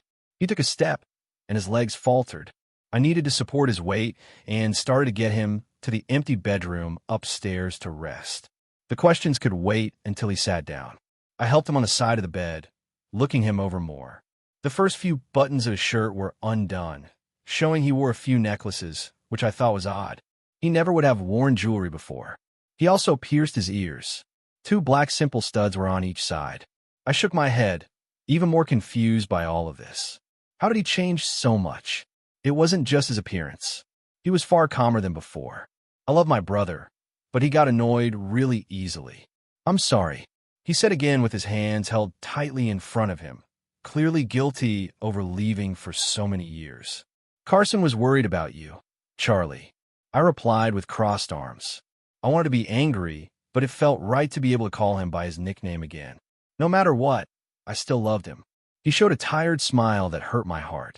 He really did look like our father, and I was a bit jealous of how gracefully he aged. When did my short, chubby brother turn into a model? I feared his new looks were the reason why he may have been forcefully away for so many years. I wish I had a good reason. How many years was it here? I think I lost track of time. He trailed off, looking away as if trying to do a hard math problem. What do you mean by this? Time works the same everywhere. It's been 12 years. And honestly, I'm just glad you're back. I don't need a reason. I shrugged. You're a bad liar. I smacked him upside the head. I'm being a good brother. Of course, I want to know why you left. But I know you need time to recover. I threatened to hit him again, but he just softly laughed while holding up his hands. Normally, this sort of thing would get us into a fight. I couldn't get over how much he mellowed out. Let me show you what I learned while I was gone. He stood up. I didn't really care about any neat tricks he had up his sleeve. I wanted him to rest and then tell us what he was doing all these years. In that order, he pulled out a slip of paper from his pocket and asked me to rip it into tiny pieces. I humored him and dumped the pile on the dresser. I watched as he then took a piece of chalk and drew a perfect circle on the top of the dresser. I was impressed. He was never the artistic kind of person. A circle that is perfect would be hard for most people to do. He placed the pieces of paper in the middle of the circle and then started to write odd symbols around it, causing me to frown. Did he get caught up in a cult? Did they only let him go now to recruit more members? Those thoughts disappeared when he softly spoke a single foreign word, and all the pieces of paper snapped back into place as if they hadn't been ripped apart. He looked up, beaming, proud of the display. I wasn't sure if I should call a priest or a doctor to get my head looked at. It was special paper. It had to be, I said, shaking my head. Pick out something in the room and damage it. I'll fix it. I stared at him as if he had grown a second head. Was this some sort of scam? So far, he hadn't asked for money. A framed family photo sat next to the lamp on the dresser. I had long since scanned it as a backup, but the physical photo of our parents was important to me. I decided to trust my brother regardless of how crazy it sounded. He didn't look stressed when I took the photo out of the frame and ripped it in half. I placed it in the middle of the chalk circle. He erased a few symbols and rewrote new ones. He also used a different word. Like the paper before, the photo moved on its own and snapped back into place. My legs felt weak. I slowly sat down at the edge of the bed, trying to make sense of what I just saw. So, like a wizard or something now? I asked slowly. Or something. He confirmed. I stood up, suddenly decided I needed one of the beers I had in the fridge downstairs. I grabbed two, but Charlie refused the one I offered to him. I had even more questions, but it was late, and he didn't want to go into too many details. Remember the first unsolved case I worked on? He asked once I sat down again with a cold drink in my hand. I nodded. From what I remember, the bodies of young girls have been found with photos that mysteriously showed up in different police stations. They didn't release that information to the public. Aside from myself, all our family members worked in law enforcement, so I had connections to hear details that didn't get released. I hired a person claiming he could talk to the dead. Turns out he was a necromancer. We found the bodies, and, well, other stuff happened. We fell silent for a very long time. I then punched his arm hard. Other stuff? What do you mean by other stuff? Necromancers are real. What the hell did you get up to? I was fuming because I was so far behind in all the details. Sorry, it's just personal. Something happened in that case that upset him, and I just couldn't stop thinking about it. He disappeared, and I kept looking for him. By chance, I met the one who made him into what he was and decided to learn magic from him. If he wanted to turn me into a necromancer, too, but it turns out I'm really not suited to it. He said casually, as if any of this made sense to me. It felt like I was missing out on a lot of details, or I might even ever fully understand, even if he tried to explain it to me. Okay, so magic was real as well as necromancers. I thought my head might explode if I heard anything else too weird that night. Where did you go? You talked about it like you were on a different planet or something. Are these necromancers aliens? At this point, aliens may not be that unreasonable. At first, he shook his head, then stopped to think. Not from space. You know about the whole multiverse theory, right? Charlie glanced at me, hopeful. I stood up, walked across the room, and closed the door behind me. I needed to pace around the house, gathering my thoughts, for a full 10 minutes before I went back into the room with him. It looked like he might have fallen asleep, sitting up, and I woke him by opening the door. Okay, I think I'm good, I stated. You're a bad liar. I wanted to scream. Until a few hours beforehand, the only thing I worried about was if my son would ever be able to get a partner in taxes, and now I needed to face the idea of magic and monsters being real. Placing my hands on my hips to steady myself, I went over what I'd found out so far. Okay, so you met a necromancer because of a case you worked on. He disappeared. You tried to find him and got caught up in all this magic stuff. Since you weren't in the same universe as us, you lost track of time and all that. Am I missing anything? I asked, and he shook his head. Charlie, I let out a long sigh. This was hard to swallow, but better than the idea that he was kidnapped and sold into some kind of slavery. He thought the pause between us meant something else. Glancing up at him, I saw how guilty he looked and so damn tired. I'm sorry. I should have come back sooner. I can understand if you hate me for leaving you two behind. He admitted softly, hands in his lap, and unable to meet my gaze. Did you find him at least? The person who got you mixed up in all this? I asked, arms crossed, trying not to let my anger show. Yes, but he has memory issues. It'll take a while longer to get through to him. I was in the area, so I thought I would drop by, unaware so much time had passed. I sighed again, listening to him. My brother had always been like this. It was why I didn't want him to become a cop. I'd hoped his height problems kept him from that career, but he was just tall enough for the job. He was stupid, got angry easily, but refused to leave someone alone if they needed help. This felt a bit different than all the other times he put his neck out there for someone. What's the name of this necromancer you seem to have fallen head over heels for? I asked, losing the will to be upset. Neff, and I'm not. I watched as different emotions came across his face in the dark room. A realization hit him like a truck. My brother had always been stupid when it came to certain things. I would have hoped he wouldn't be dense enough to be aware of his feelings for a person he had disappeared from his family to chase after. Slowly, I watched as his face started to grow a bright shade of red as he raised his hands, trying to hide his shame. I'm so stupid, he muttered to himself. I've never seen my brother have any romantic feelings towards anyone, male or female. I'd always assumed he would die alone, dedicated to his work of helping others. I wasn't sure if I should be happy. He finally found someone, even if that took him away from his family. Even if it didn't work out between them, he was able to learn magic, so that was something. Yes, you are, but I'm glad you're back. I told him. He smiled and appeared so damn tired it hurt my chest. How about you rest up for the night? We'll figure out what to tell Carson in the morning. I'm sure he'll be happy to see you, but I don't know if we should let him in on all this magic stuff. He'll go crazy over it. Too crazy. My son had taken after his now estranged uncle in a few ways. Carson was more interested in books and TV shows than going out and dating. His nerdy obsessions would be cranked up so high that he would focus so much on what his uncle had been doing instead of anything productive. Sorry to barge in like this. And thank you for letting me crash. It'll be nice to see how much Carson has grown since I last saw him. Charlie said as his head started to nod off from sheer exhaustion. Not much.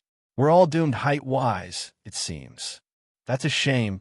He really wanted to keep talking, but his body wouldn't let him.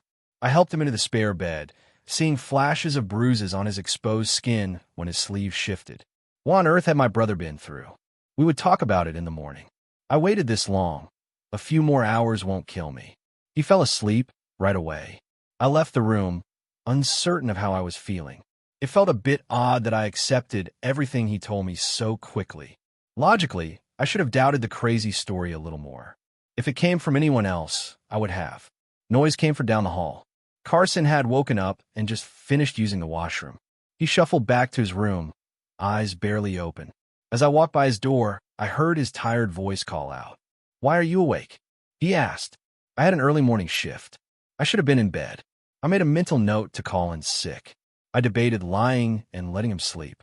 What if Charlie woke up and walked around the house, and Carson saw him? He looked different enough to assume a stranger had broken in. I walked inside his room and closed the door behind me. He sat up, concerned over what might be going on. I sat on the foot of his bed, unsure of where to start. "Your uncle is back," I said, keeping my voice low. Carson's bedroom was near the spare room. I didn't want us to wake up our long-awaited guest.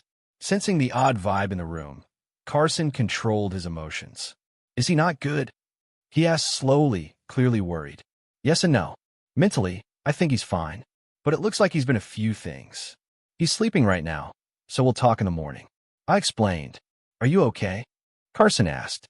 C smiled at the question. Oddly enough, I was. It felt like a massive weight had been lifted off my shoulders. I knew Charlie was all right. He was that kind of person to be fine no matter what. I found myself wondering where he was or what he was doing nearly every single day. I just hope Carson didn't suffer in the same way. "Yeah, I'm fine, buddy." I reached out and messed up his sandy hair. What did he get so big? His mother wanted nothing to do with us. It was a struggle after my parents died to raise him, and I didn't regret a second of it. Glancing over at his bookshelf, I spotted a few more figures he had added to his collection. It was a mixture of very detailed characters, mechs, and busted girls wearing very little. Okay, so I did regret a tiny fraction of how I raised him. I stood up, ready to leave, hoping Carson would be able to sleep with this news. Just as I took a step, an odd rumbling came. Then the room shook. I went over to him, sitting on his bed, holding his arm. We didn't live in an area that got earthquakes. It lasted nearly an entire minute. When things settled down, we looked at each other, clearly shaken. What was that? Something crashed. Carson offered. It'd sound like something large was being moved. We live near a highway, so maybe a transport truck caused the noise? Did it hit the house somehow? I got back up and went to the door, opening it. The air was cold. An odd, red glowing light spilled through the open doorway. I was seeing things. I closed the door again, then opened it once more, expecting things to be different. I was not looking out into the hallway. Instead, I stared off into a foreign alien landscape. The only light source was a deep red, glowing ball in the sky, dyeing the twisted scene before us a blood red.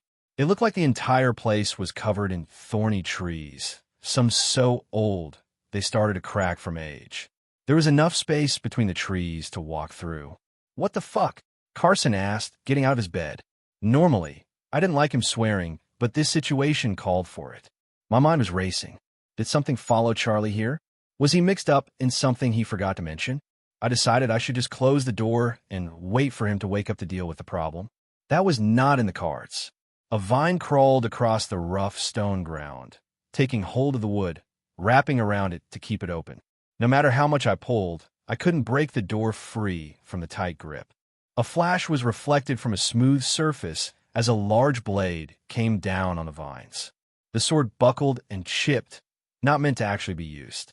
I stood in shock over my son holding a large, now mostly useless prob weapon. Of course, he would have swords. I just hadn't seen them before. I got it a con. He admitted and tossed the weapon aside. From under his bed, he pulled out a large box, sorting through more swords he had kept hidden. Finally, he pulled out a long katana that looked more authentic than the mostly prop swords in his collection. Is this what you've been spending your overtime pay on? I asked, eyebrows raised. He didn't appear embarrassed in the slightest. He attached the katana to his waist with the belt it came with. Then he took another try and sliced the vines off the door. This time it cut without any issue. The issue was that more vines crept back as fast as he could cut them. What do you want to do? He asked, holding the sword at his side. I crossed my arms and frowned. You're dealing with all of this pretty well. I pointed out. You're not freaking out, which means this is a weird-ass dream, or magic and shit are real, and you somehow know about it. And Uncle Charlie came back tonight. The timing between the time things must mean something. He shrugged. Carson wanted magic to be real for his entire life. He wasn't the type to buy crystals and believe in New Age practices. If I were going to be stuck with anyone in this kind of situation, I would be glad it was him. Yeah, something like the second theory. I don't know much. I think we should wait till Charlie dash. My words were cut off by a raspy sound coming from inside the room. I put myself between Carson and the odd noise, fear spiking through my system. A long, thin, clawed hand slid out from under the darkness of the bed. Soon, a dark figure followed, sliding out, the body moving as if it didn't have any bones. It stood up so tall that it bent its neck when it reached the ceiling.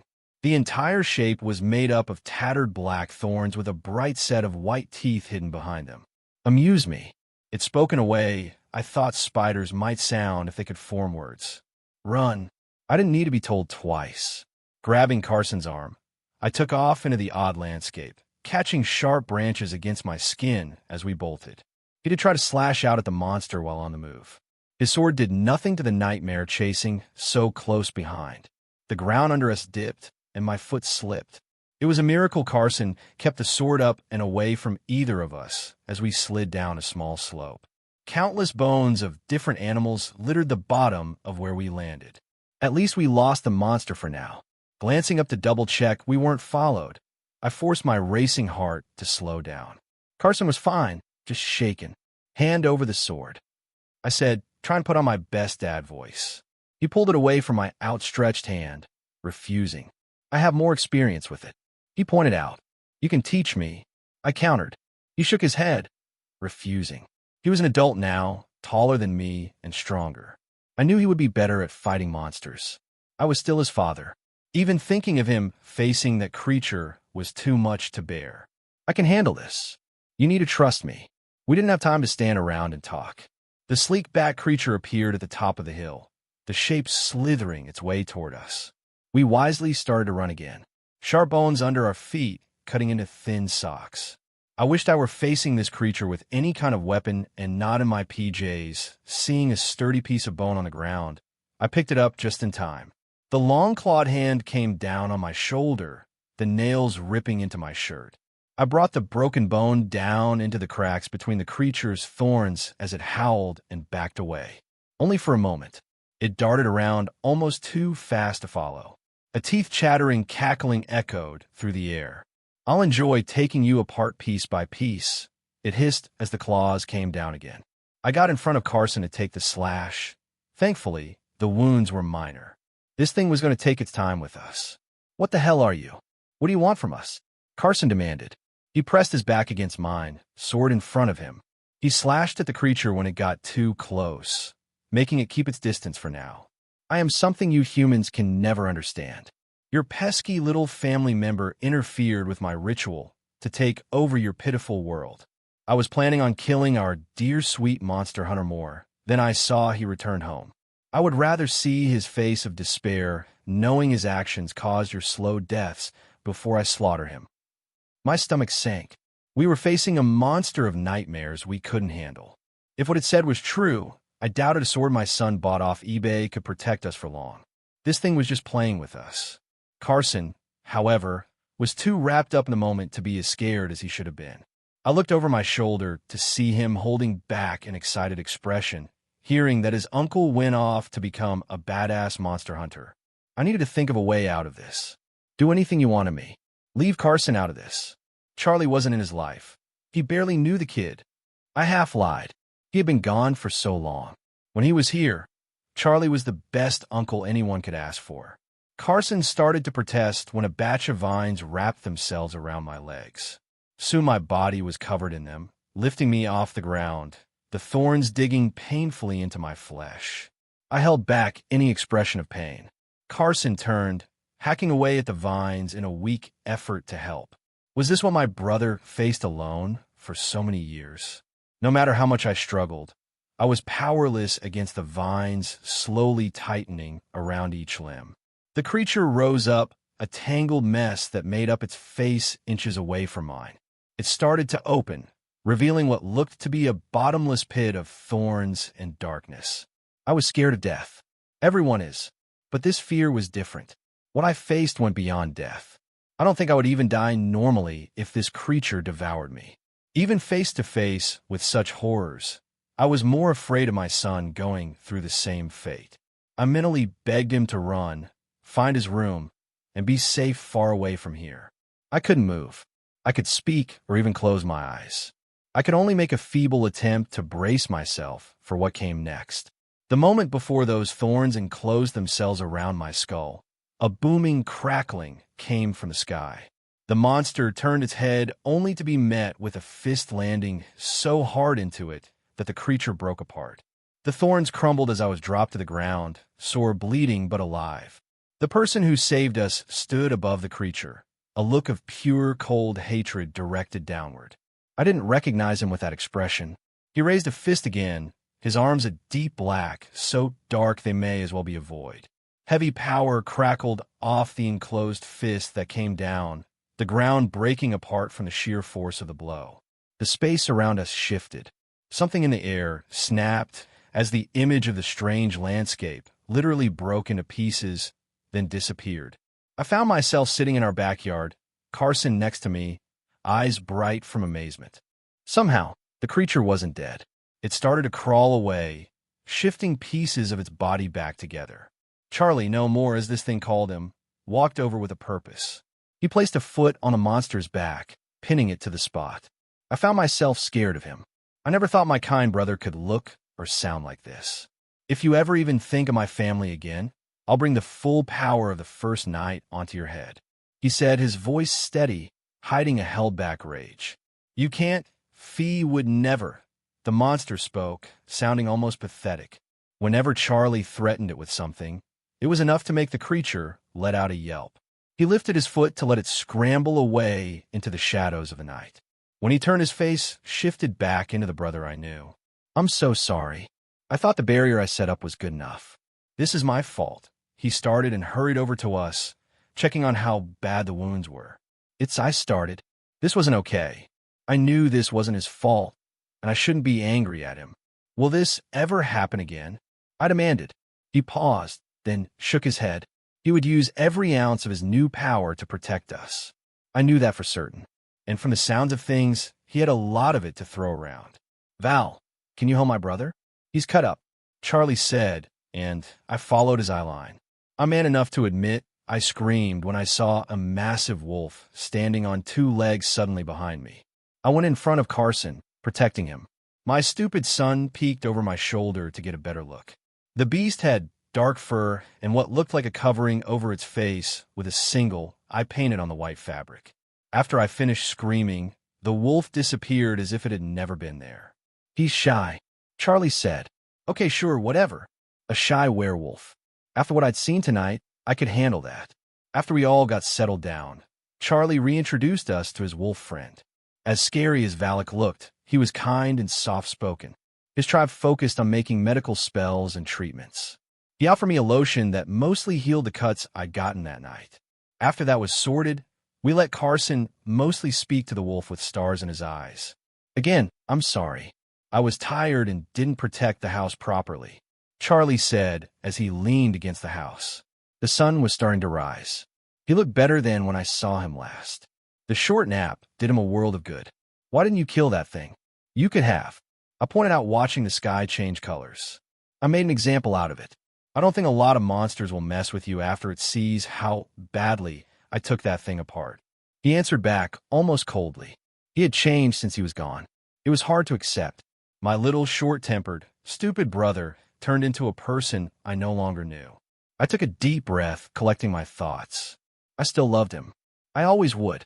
"The guy you're chasing better be like really, really hot," I said, smiling at him.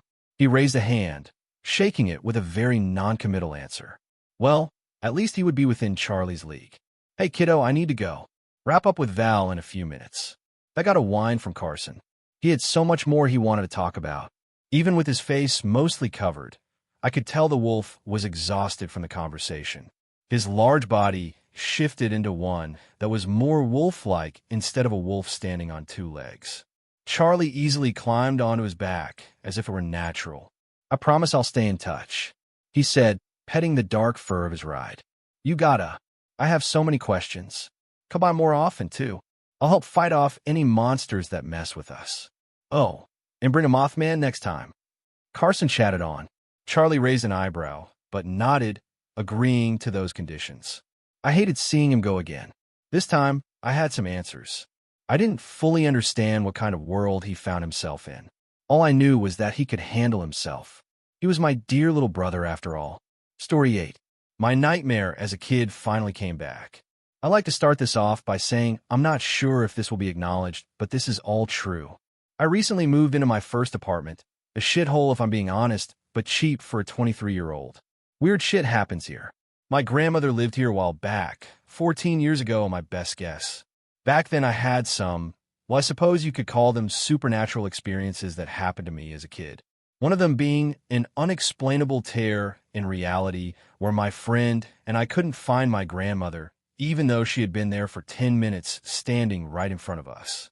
Until you experience this, it's hard to believe, but imagine someone is standing in front of you and you can feel another presence, but you are in what seems to be a split in the timeline. Now, I'm not superstitious, but the building number was 13. Yeah, I know you're probably thinking, come off it, dude, but that's only half of it. I can elaborate later, but that's not why I'm posting this. I had a dream as a kid. I just remembered waking up and having marks on my skin or something of that nature. But I had the dream again, now as a grown adult. Walking through the forest, I hear unintelligible whispering. Fog rolls in around me. The wind howls and the trees sway in the direction that leads deeper into the forest, as if they are urging me to come forth. I start to lose sight of the forest altogether. All around me is white. I hear laughter and see shadows running through the otherwise white backdrop. There's something I can barely make out, something on all fours, an animal, but something's wrong. Why does it move with such intent? It's walking towards me. I try to run, but to no avail. Finally, I have the courage to run, and I turn, but my feet won't take me anywhere. I only run in place in slow motion. No matter how close I get to the edge of the forest to get back to the complex, I make no progress. I turn to face it knowing it's the end. It's now right in front of me. I close my eyes, and I can feel it breathing on me. Heavy, loud breaths, and I almost hear it quietly laughing. Blood drips from its mouth on my face, and it lets out a horrifying scream and lunges forward to snap its jaw around me. That's where I woke up, feeling like a train hit me. I never woke up from a nightmare so fast, not even as a kid, and the craziest thing was there was blood on my forehead a lot, which was not possible considering I had no injury. It's 3:24 in the morning as I'm writing this and about to take a walk. I don't know what happened, and I am not willing to investigate anything right now. I'm too shaken up. Even if I did, I wouldn't know where to start. So I'm going to start by posting this. Can anybody rationalize this for me? Story 9. Old Bait. The box was full of tiny, shriveled, decaying bodies. Blank, lifeless eyes staring into space. Skin split and dried, revealing a dark, gooey surface beneath. Some of them still had all their limbs, if they were the lucky ones. Should I have expected anything more from my old box of fishing bait? If I wasn't running so late, I would have had time to buy some proper lures. But if I hadn't stayed for just one more cup of coffee with my parents, I wouldn't have gotten my storage unit late. And maybe if I just left on time to begin with, I wouldn't be late for my best friend's bachelor party. I hadn't been back home in years, and for me, that home is a little town in the middle of nowhere, Northeast USA. It's one of those towns that time seems to have missed its march across the world. The air, the scenery, the buildings, they all reminded me of life here as a kid. Even looking at my tackle box, covered in bin tin stickers I bought with money from mowing lawns. There's that scratch it got when it fell off the dock the night my friends and I bought a pack of monsters and went fishing. And there, on the lid, was one of those plastic glow-in-the-dark stars everyone used to have on their ceilings. I laughed looking at it, remembering how I'd stolen from my friend Nick's bedroom and hid it from my parents until I thought the coast was clear. Looking back, they may have let me off, knowing the kind of guy Nick turned out to be. It was stupid, but I stole it because it reminded me of the earrings that woman was wearing on that billboard.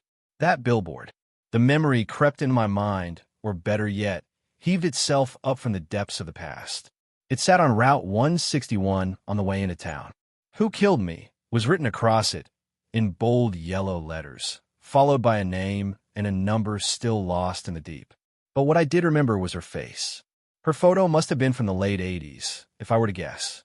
She was young, mid-20s, around my age now. Her face was kind, framed in bleach blonde hair done up in a ponytail and laid over her shoulder. And hanging clearly from her ear was a gaudy plastic earring in the shape of a star, not unlike the one on my tackle box. I was too young to really grasp the idea of murder as a kid. I remember whenever we would pass that stretch of road, I would always look at the woodline, hoping to see her alive and well, just lost. I remember asking my poor parents if the poster was wrong. I don't remember exactly what they said, but it wasn't the answer I wanted to hear. The memory of it cast a shadow as I loaded the kid in my truck. I could only assume whoever paid for that poster never found their answer. A few years later, someone covered her over with some new advertising. "What are you waiting for?" it said. Probably an ad for real estate or boat sales. A ping from our group chat pulled me back to the present, back to why I was here for my friend and to celebrate. It was the man of the hour himself, asking where I was, saying I was one of the last to show. I texted back that I was on my way before turning over the engine and pulling out of the parking lot. The sky was painted in one of those orange and purple sunsets. Leaves swirled in the air behind my truck, and I took off down the road. It was a backroads kind of evening, and, just my luck, the backroads would take me where I needed to go. I turned off the main paved drive on an old bog road, which dipped down to the flatlands of the valley, and came out by where we'd be staying. The further I drove, the more the darkness of twilight filled the valley like a rising, murky tide. I turned on my headlights, which beamed out into the growing night. The air cooled, the woods deepened.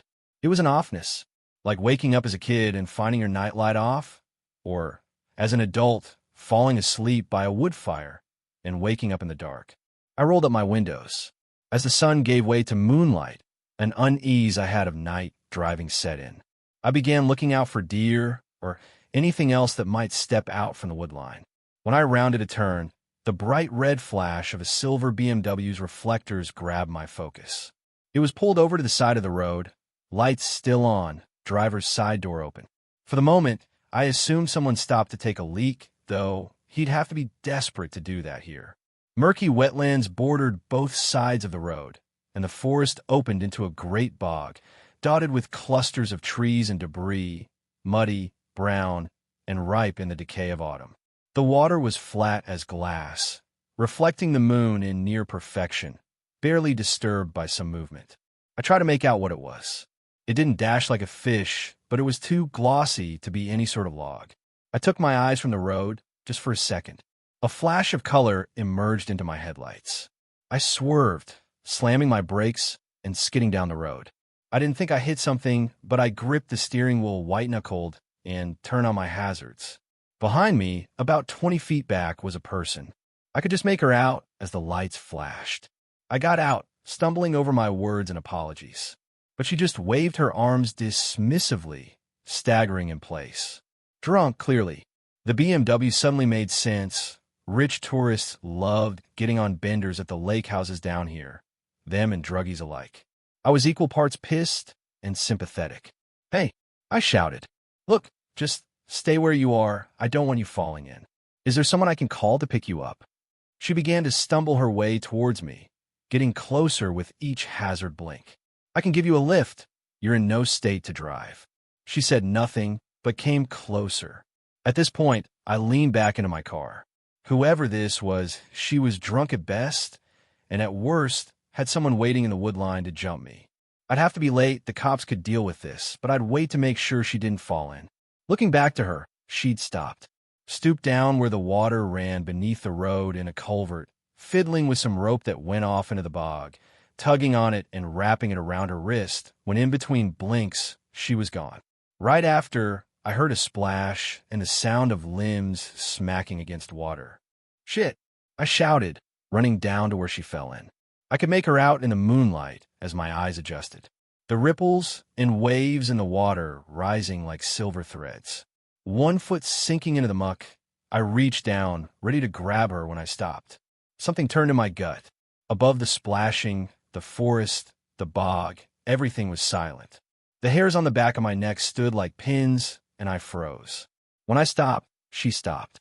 Total silence fell over the bog, and she floated still, face down. Then it started again, but with a single twist of her arm, which snapped backwards on the elbow. Her skin rippled, something squirming beneath, when her knees buckled back on themselves. Even her spine writhed like a worm beneath her skin. The water splashed in a great line, all the way out to the bog's center, where I could just catch for a second something dark, wrinkled like a great bloated leech that heaved itself up from the deep. My adrenaline spiked. Going pale as a ghost, I ran back to my truck. Behind me, I heard the water splash. Something soaked flopped onto the dirt road, scrambling and kicking up dirt and rocks. I jumped in my truck, slamming the heavy steel door, less than a second before something crashed against the window. In the fading warm glow of the cabin light, I made out her hand, sinewy and pale, sliding up towards the top of the glass. Her face emerged from the dark, blank glossy eyes that stared into space, skin dried and split, housing writhing white maggots in its damp pockets. And from the ears she was lucky enough to still have, hung an earring, cracked and sun-faded, but unmistakably in the shape of a star. I nearly punched a hole in the floor beneath the gas pedal, barreling down the road. As she was pulled away, I could hear scraping on glass, ending with the abrupt sound of dry snap. I got to the cabin a few minutes later, feeling relief as that automatic floodlight filled my cabin with a warm, halogen glow. My heart was still racing. I gathered myself. I could have called the cops, but I know this town, I know our police officer. Whatever was out there, if he went to investigate, he'd go alone. No, I couldn't risk that. Risk whatever that was taking advantage of someone trying to help. And if I told my friends, same story. Nobody travels that road, not unless they're coming here. And at this point, I was the last to arrive. I kept it to myself just for now, swallowing down all of what happened. We made it a night to remember. Though all the while I watched the windows. Every time that light tripped on, I'd step to the window, looking out into the dark. Come morning, my friend and I shot out early for a trip into town to grab some donuts and coffee for the guys, and thankfully for me, some new fishing lures. Sorry about being late last night, I said, looking out the window into the woodline as I drove. Seriously, man, don't worry. He replied, at least you're not Nick. Nick? He was coming. No. Well, he wasn't planning to. Not until he messaged me and said he had a new toy to show off, a fancy silver BMW apparently. My bet was drug money. Never showed though, bailed at the last minute. I said nothing, but stopped where our road met the one that led into town. There, sunken into the woodline, sat the remains of that billboard. Big chunks of a new ad had peeled away, showing what had been buried for years. Now a Frankenstein mix of old and new, the moss-covered billboard read, "What killed me?" I heard my friend open up my tackle box. "What the hell?" "Good thing we're getting you some new lures," he said, holding one up to inspect it. "Unless we're going for the dumbest fish in the bog. You're not going to catch anything using old bait." Story 10. Has anyone else ever met a fisherman on Route 3 in New Hampshire? I know it's a bit a long shot, since the area I'm talking about is pretty rural and pretty far north, but I figure it can't hurt to see if any of you guys know what I'm talking about. My dad and I have a casual tradition of going up to my grandmother's old place in northern Vermont to spend a long weekend fishing. When I was in school, it was always Labor Day weekend, but nowadays it's generally around now, mid-October, which is the very end of the fishing season. The weather is cooler and usually wetter. It's not a holiday, and it's well into the school year, so there's no families on vacation. It's also the very beginning of hunting season, so most people have entirely moved off the water and into the woods. It's better trout weather, too. Brook trout like cold water and are currently gorging themselves before winter sets in. If you've ever caught a male brookie in October, you'll see they have their rich orange bellies and a hooked salmon-like jaw, ready for breeding. Really gorgeous fish. This year my dad and I did not plan an October fishing weekend. We went up in July instead, just to try bass season for a change, and the excitement of landing fish after fish almost outweighed the sunburn I got on the river.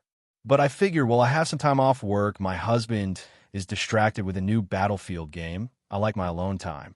Fall in the Great North Woods is stunningly beautiful, as any leaf peeper can tell you. I could only justify taking one night off work, so I planned a condensed version of our usual long weekend. Today I drove up to my grandmother's place on the VD&H border, went up Route 102, crossed a covered bridge into New Hampshire, and came down Route 3. I also stopped at the sign for the 45th parallel, marking the halfway point between the equator and the North Pole. I passed the church my parents had been married in. Tomorrow I'd wake up before sunrise, grab breakfast at the diner, and head out towards Pittsburgh for some of the ponds and lakes I'd been going to for 15 years. Lunch on the shore of 2nd Connecticut, maybe. Head home after that. But anyway, today, Route 3 is long stretches of cow pasture and cornfields, occasionally dotted with old, decrepit houses, shingles missing and sidings sun-bleached, and sagging porches overflowing with broken furniture and dirty children's toys. No one would call this area prosperous, and it has the feeling that it once relied on some industry which has since passed its heyday. I don't know what it might have been, if it was agriculture or logging or something else. I'm a city girl. I don't know what rural towns depend on. There are a few spots along the road that I know I can stop and fish, and more that look promising, but would require climbing one of those sagging porches to knock on a chip paint door and ask the landowner if I could cross their field to the river. My dad has done it before, but that's not my style. This isn't the sort of place where I'd worry about being greeted by a shotgun through the mail slot.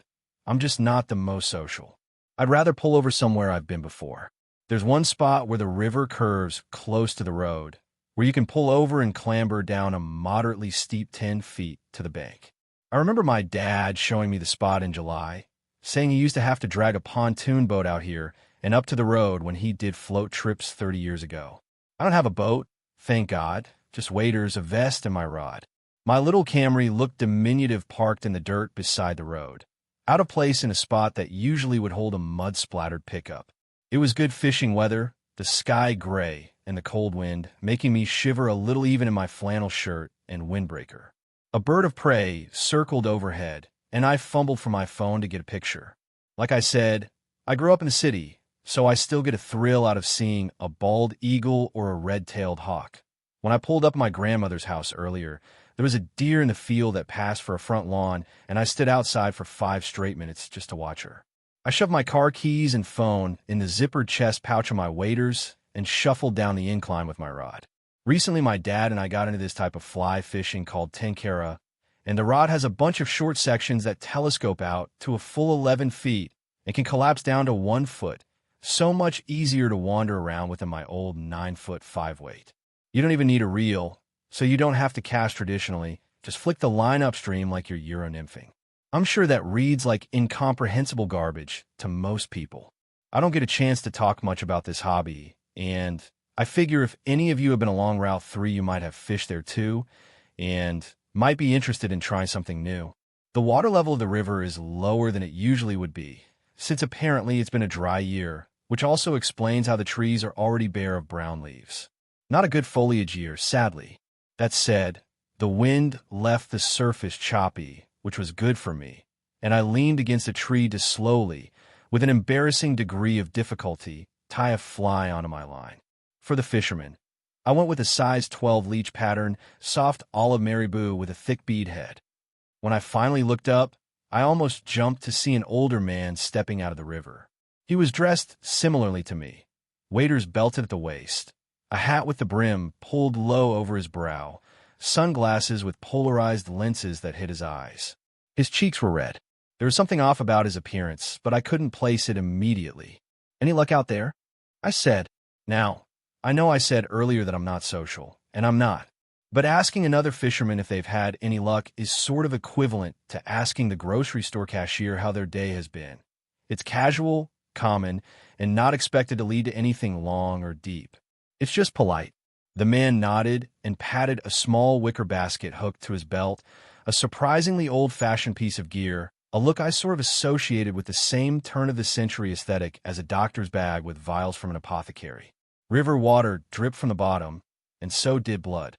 I kept my face blank. I'd always fished strictly catch and release, partly because most of the lakes and ponds in the area had that as a posted legal requirement, partly because, I'd feel bad killing a fish. I'm not vegetarian or anything, but I've worked with animals for years, and there's a huge difference between assisting with humane euthanasia and letting a fish slowly suffocate in open air. 7 rainbows, lucky number. "Well, hope you save some for me," I said with a little laugh. It was a total dad comment, a joke that's not really a joke, but I thought it was the kind of comment where he'd nod politely or maybe wish me good luck. I'd say thanks and nod back, and that would be it. Instead, he looked me over. "No basket?" he asked. "Got a bag or something?" "I don't usually catch anything," I said with a polite smile. "If I do, I'll put it back anyway." He frowned then, the kind of frown that transforms a face even with half of it obscured by his glasses and hat. I had that gnawing sensation of all awkward people that I'd messed up a normal conversation somehow and didn't know how to fix it. "Oh, never release a fish you catch," he said, his voice gravelly, a smoker's voice. "Cruelest thing you can do." God, I did not want to have this conversation. I don't know how much pain fish feel when they're caught. Honestly, I try not to think about it too much, but I don't like debating sensitive topics with strangers. I'd say does anyone, but enough strangers try to start those conversations with me that I guess they do. "Really?" I asked. Older men usually respond well when you ask them to impart some wisdom upon you. Why is that? Causing pain for no reason? If you're lucky, your hook just tears their lips up something fierce. If you're not, they swallow the hook, and you gotta rip it out. Might be the hook catches an eye. He pointed at his own, like I might not be sure where the eye was. And the stress of fighting them when you bring him in half kills him anyway. Better you just, he smashed his fist down on a flat palm and end it. Merciful that way. Did you have to bash their heads in? I didn't know, but it seemed gruesome. That makes sense, I said, as neutrally as possible, and I shifted my weight uncomfortably. Do you believe in karma, young lady? No, I thought. Sure, I said. Well, he said, shaking his finger, you give an animal a good, merciful death, then someday you'll get one yourself. A chill went down my spine that had nothing to do with the wind picking up. I couldn't think how to deal with that belief, so I demurred again. Well, I'm only up here till tomorrow, and I'm not very lucky, so I doubt I'll even get a bite, I said. I realized I was worrying about the marabou of the leech with my fingertips. Oh, not local? He asked, suddenly friendly again. I explained that no. I'm from Massachusetts, just staying in my grandmother's house. I usually come up with my dad, but he had to work, I said, as if the indication that this was a shared hobby for family bonding purposes would explain why I'm not very good at it. Well, let me give you a little more advice, he said. When you go back later, go into town, and you can get down to the river if you go behind the basketball court. You know that old metal railroad bridge? I nodded. Good fishing there lately. Give a shot. And swap out that fly. He nodded the one in my hand. Baby brook trout pattern. You have one of those? Yes, I said. I didn't know if I did, but I also didn't want to argue about it. They've been hitting that like crazy the past few days. That wasn't a surprise this time of year. In preparing for winter, a trout will eat anything, including smaller trout. Grim, but that's nature. It's that time of year, I said with half a shrug and half a laugh. Anything will turn cannibal under the right circumstances. We all gotta eat. He held up both hands in a what-are-you-gonna-do expression, and I realized what felt off about his appearance. He came straight from the river, but he didn't have a rod with him, just a wading staff clipped to his belt and the still-dripping basket. Good luck out there, young lady. Before I could say anything beside an awkward thanks, he climbed the incline and started walking down the road. I watched until he was out of sight, then kept watching for another few minutes to make sure he wasn't coming back before I finished assembling my rod and waded out into the river. I didn't change my fly to a baby brook trout pattern, and I also didn't get any hits, which is typical for me.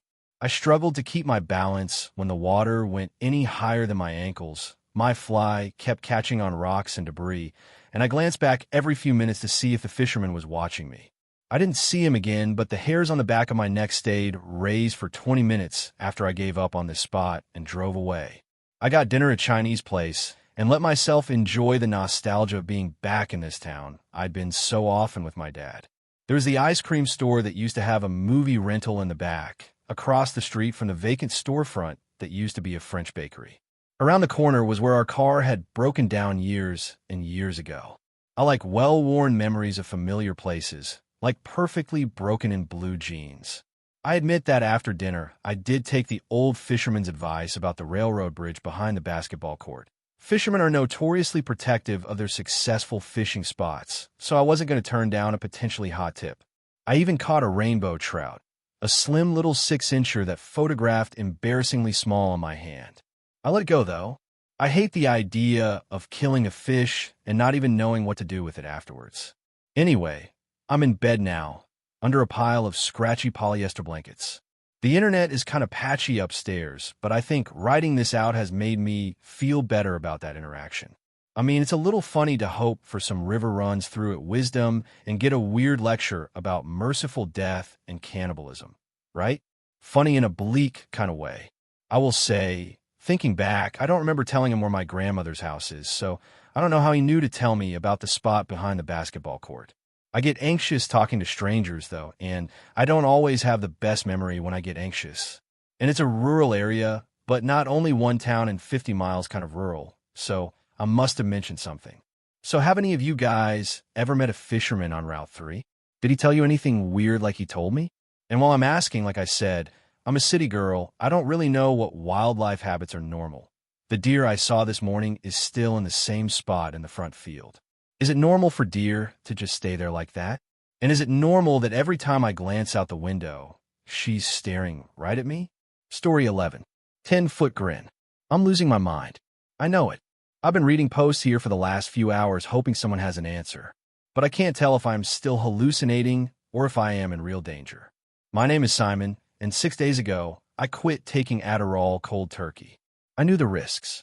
I had been taking it for 14 years, since I was 5, and my doctor and my mother's prompting wouldn't help me wean off of it. I did my research, and I knew the risk of stopping cold turkey. I knew. I saw the potential for psychosis, heart issues, and even death.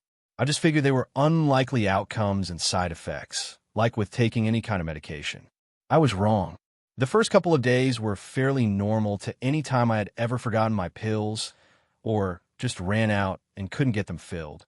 Extreme hunger, foggy brain, no willpower, extreme fatigue, ECT. But yesterday, the 5th day, I started seeing things. At first, it was only in the dark. I'd see faces, bodies, and anything that had a humanoid shape really took form. What made this worse is we just moved as a family right as I turned 19. We moved in with my uncle, who had just bought this large Victorian house that was 3 stories tall and had a large unfinished basement. I am completely unfamiliar with the house and its various rooms and sounds. So, when I see something, it is usually pretty startling. I do my best to ignore and not engage with anything I see, because I read that engaging with hallucinations is a great way to lose touch with the real world and spiral into madness. Now you're caught up to today, which other than debilitating fatigue, being in and out of restless sleep, the daytime was hardly eventful. Nothing out of the ordinary from others' experiences of withdrawal until around 8 p.m. tonight. It's winter, and it's already dark outside. With the shadows and darkness came the faces, and this time a voice. Barely a whisper at first, so much so that I wasn't even sure I heard anything at all. My bedroom is really one giant room I share with my 2 younger brothers, but it has a wall that can be pulled across, separating us into separate rooms. When it first occurred, I swore I heard my name being called. I looked up over at my brothers, Will and Silas, both of them wearing headphones, faces lit up only by the lights of their phone screens. Faces and various amorphous beings floating around them. I just kind of put it out of my mind until I heard soft footsteps quickly running down the hall. Thinking it could have been my mother, although weird because I definitely heard Simon and my mom and family all call me Sim. I got up, opened the door into the hall, and peered out into the dark. Down the long, dark hallway, I could see the soft light of the water dispenser on the fridge, but little else. Confused because this was the direction the footsteps had been in, I stepped out into the hallway towards the kitchen. "Mom," I called out, my voice echoing down the hall. No answer.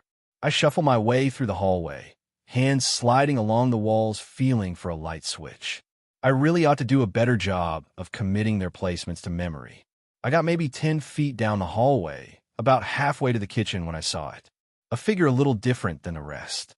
I couldn't really tell its limbs apart from the rest of the dark background, but could vaguely see that it was around 10 foot tall, its mouth spread into a wide, grinning smile, and its eyes, which were a bright fluorescent white. I froze in my tracks. My blood is pounding in my ears. It began moving towards me, not walking, but unfurling itself with long, lanky steps, like a spider stretching across the floor. Its mouth opened, showing jagged teeth spanning all the way to the back of its mouth. A scream erupted out of it, so loud it made the floor vibrate. Covering my ears, wincing in pain, I began walking backwards, my hand still tracing the walls, feeling, hoping for a light switch. Still believing the light would save me, bring me back to reality. The monster reached the archway, and its legs began to stretch out, lowering its body to fit into the lowered ceiling of the hallway. I gave up on finding a light switch and quickly turned around, running back towards my room, seeing the light coming from underneath the door. As I reached the door and turned the knob, I could hear its soft and quick footsteps rapidly approaching me. I wrenched the door open and slammed it shut behind me. Both my brothers looked up at me with wide eyes, taking off their headphones. "Can you maybe not slam the doors in the middle of the night? Mom and everyone else is asleep," asked Will quietly. "Also turn that light off," added Silas. "Did either of you hear that? Feel that?" I said in between heavy breaths, bracing myself against the door. "The only thing I heard was you being an ass," retorted Silas, putting his headphones on. I turned my gaze to Will, hoping for at least something from him, but all I got was an inquisitive, worried stare that lasted for a few seconds before he too put his headphones back on and resumed watching his phone. No, just me? Well, fuck me then, I guess, I muttered under my breath. I stayed braced against the door for a few moments longer, wondering whether or not my 135 pounds and a door would have been enough to stop that abomination from my nightmares anyways. I regained my composure, turned on my TV before I shut out the light, jumped into my bed, and closed my eyes. My head was throbbing, and I felt like I had just run a marathon. I took some deep breaths and tried to think. What the hell was that? The rest of these hallucinations didn't have real forms. They quickly moved in and out of existence in front of my eyes. They weren't really scary, and I had been adjusting to the fact that if it was dark and I turned my head, I was going to see something. But this, what was that? Am I crazy? Even as I type this under my blanket with my laptop, I can hear my name being called softly. This time, though, I can tell it's coming from right outside the door. All right, I'm signing off. Concentrating to type this out was a feat of willpower I truly did not believe I have right now. If anyone has anything, ideas, experiences, please reach out, comment. If anything else happens, I'm sure you'll hear from me again. Story 12. Mr. Sunshine. I used to work for the FBI. I did my share of drug busts and tracking organized crime, but I've only hunted one serial killer. In the early 2000s, my team and I were assigned to hunt down the serial killer known as Mr. Sunshine. As is the case with many serial killers, he gained the nickname through his MO. His victims, 15 that we know of, were always found in locations facing the east, and at times when they would be discovered at sunrise. And based on the reports from the coroners, they were all killed at dawn, just minutes before the sun would come up. They were all found with their faces forced into smiles. It wasn't that he had mutilated them to create the smile. They had been found with their throats cut. Their smiles, though, had been determined to have been the result of the muscles in their faces somehow pulling their lips back into a forced grin that stretched literally from ear to ear, to the point that their lips had torn like rags. This would be odd enough, but unlike most serial killers, he had witnesses on multiple occasions, but when it came to describing his face, all they would ever say was that he smiled. Naturally, we consider the possibility that perhaps we were dealing with multiple killers, or that Mr. Sunshine was drugging the witnesses somehow. What was even stranger, though, was the fact that the victims had no apparent connection, nothing to connect an MO to. They were seemingly picked at random. Furthermore, their bodies all vanished at numerous points, even with an increase in security. My team, Agents Langstrom, Prescott, Martinez, Kilpatrick, Rosenkoff, and myself, had received a tip that Mr. Sunshine had been sighted in an abandoned warehouse. By this point, he had claimed the lives of 8 people, and we were getting desperate. So after getting the proper clearance, we entered the building, guns drawn, intending to arrest or put down this creep. The second we entered, we heard it, the echoed laughter.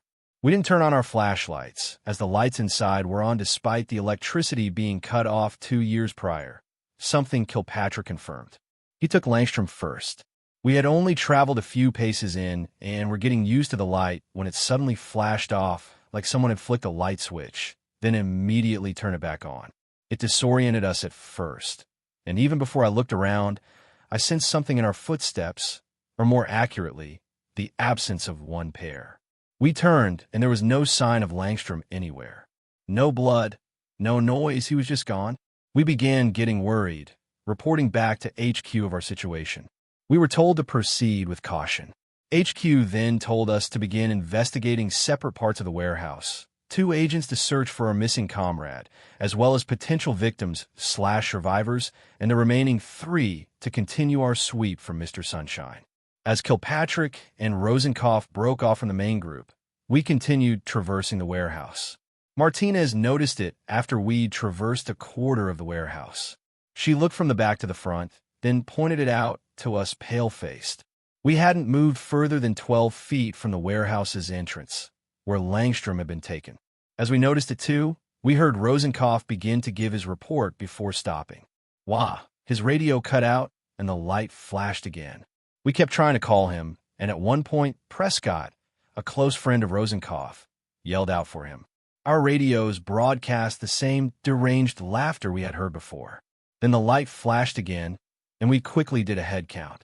Martinez, Prescott, and myself were still there. That meant we began calling frantically for Kilpatrick to no avail.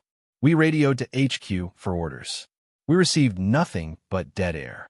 At least, so it seemed until a man's voice giggled childishly. Our professionalism left us then. We began screaming into the warehouse, demanding that Mr. Sunshine show himself. Whenever we heard laughter in any given direction, we would begin firing at it. Then the lights flashed twice. I kept my eyes shut, expecting to be taken like the others. But as I opened my eyes, I saw that I was still standing in the dusty, bright warehouse. Instead of relief, I felt my stomach drop, and any bravado I had left evaporated. I didn't need to turn around. I felt the absence of Prescott and Martinez. It was resignation rather than courage or hope that drove me onward. I wasn't holding out hope that I might be able to save my teammates. I just moved forward, going through the motions. Somehow, I managed to push through the oppressive light, and that was when I saw him on a catwalk above me. Mr. Sunshine was dressed in an immaculately white two-piece suit with a red button-up shirt and a pair of red gloves, as well as impossibly shiny black shoes. On the lapel of his jacket was an ornate pin of something I couldn't identify, and his face was hidden in the light, except for his toothy, equally shiny grin.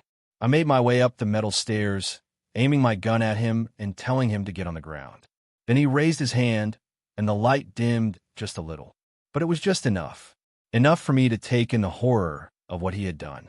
I understand now what the witnesses meant when they said they couldn't place any distinct features. They probably had their memories locked away from the horror. Above him hung my team, along with the other 15. They were suspended in midair, held aloft by this unholy light in various positions. Except I realized that it wasn't just their bodies he was keeping. It was them, their souls, their energy. He was keeping them, feeding on them. Like how a spider saves its prey wrapped in silk, so too was he holding them wrapped in these infernal rays. And even now, they gazed down vacantly, 4 smiles on their faces and tears running from their eyes.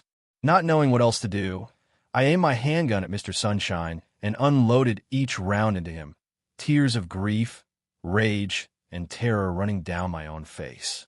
The bullets struck him, and blood began staining his suit.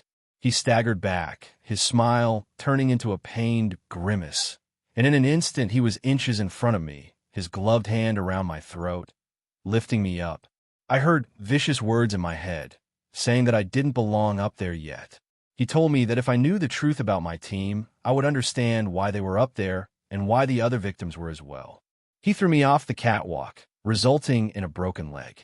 Just like that, the light vanished, and he along with his victims were gone. The radio came back to life, with HQ frantically demanding a status report.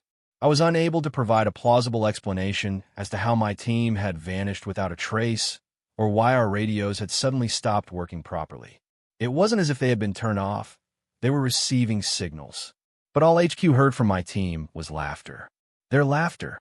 I was cleared of suspicion. There was simply no evidence pointing to me. I resigned after my leg had healed up. The trauma of losing my team, coupled with what I had witnessed, was too much for me. In the years following the incident, I often wondered what he was talking about, what the victims possessed that made them desirable to Mr. Sunshine, and what I lacked. I studied up and down, looking in obscure places for knowledge on the occult that might tell me who or what Mr. Sunshine was. Then I received an unmarked envelope this morning. Inside was a letter addressed to me. Dear Sir, I hope you're doing well. I understand our last meeting was brief, and we had little time to spare. I'm sure you've had questions aplenty about why I let you go.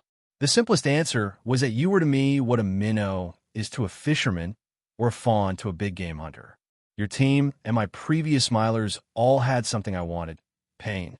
I suppose Kilpatrick never told you about the time his 4-year-old brother was swept away by a river current when he was 6 despite his best efforts to save him, and how it had happened after they got into a childish argument that caused the brother to slip or how Martinez accidentally shot her father thinking he was a burglar as he drunkenly stumbled back into her home when she was 9. And don't get me started on how Prescott left his son unattended in a supermarket for a total of 10 seconds, only for the boy to vanish. The others all had similar issues. You, though? You were remarkably ordinary. Disappointingly ordinary. Oh, you had the odd death in the family here, a failed relationship there, but nothing that truly haunted you. But then you met me. I've consumed your thoughts like rabies to the nervous system, corrupting every thought you've had. You barely smile, if ever, because it makes you think of me. You never leave your home because you know I'm out here. And I'll show my hand here. You surprised me. Before then, I've been confident that you would be too consumed with terror and awe to pull the trigger. Perhaps I had grown too arrogant. In any case, perhaps a little reunion is in order.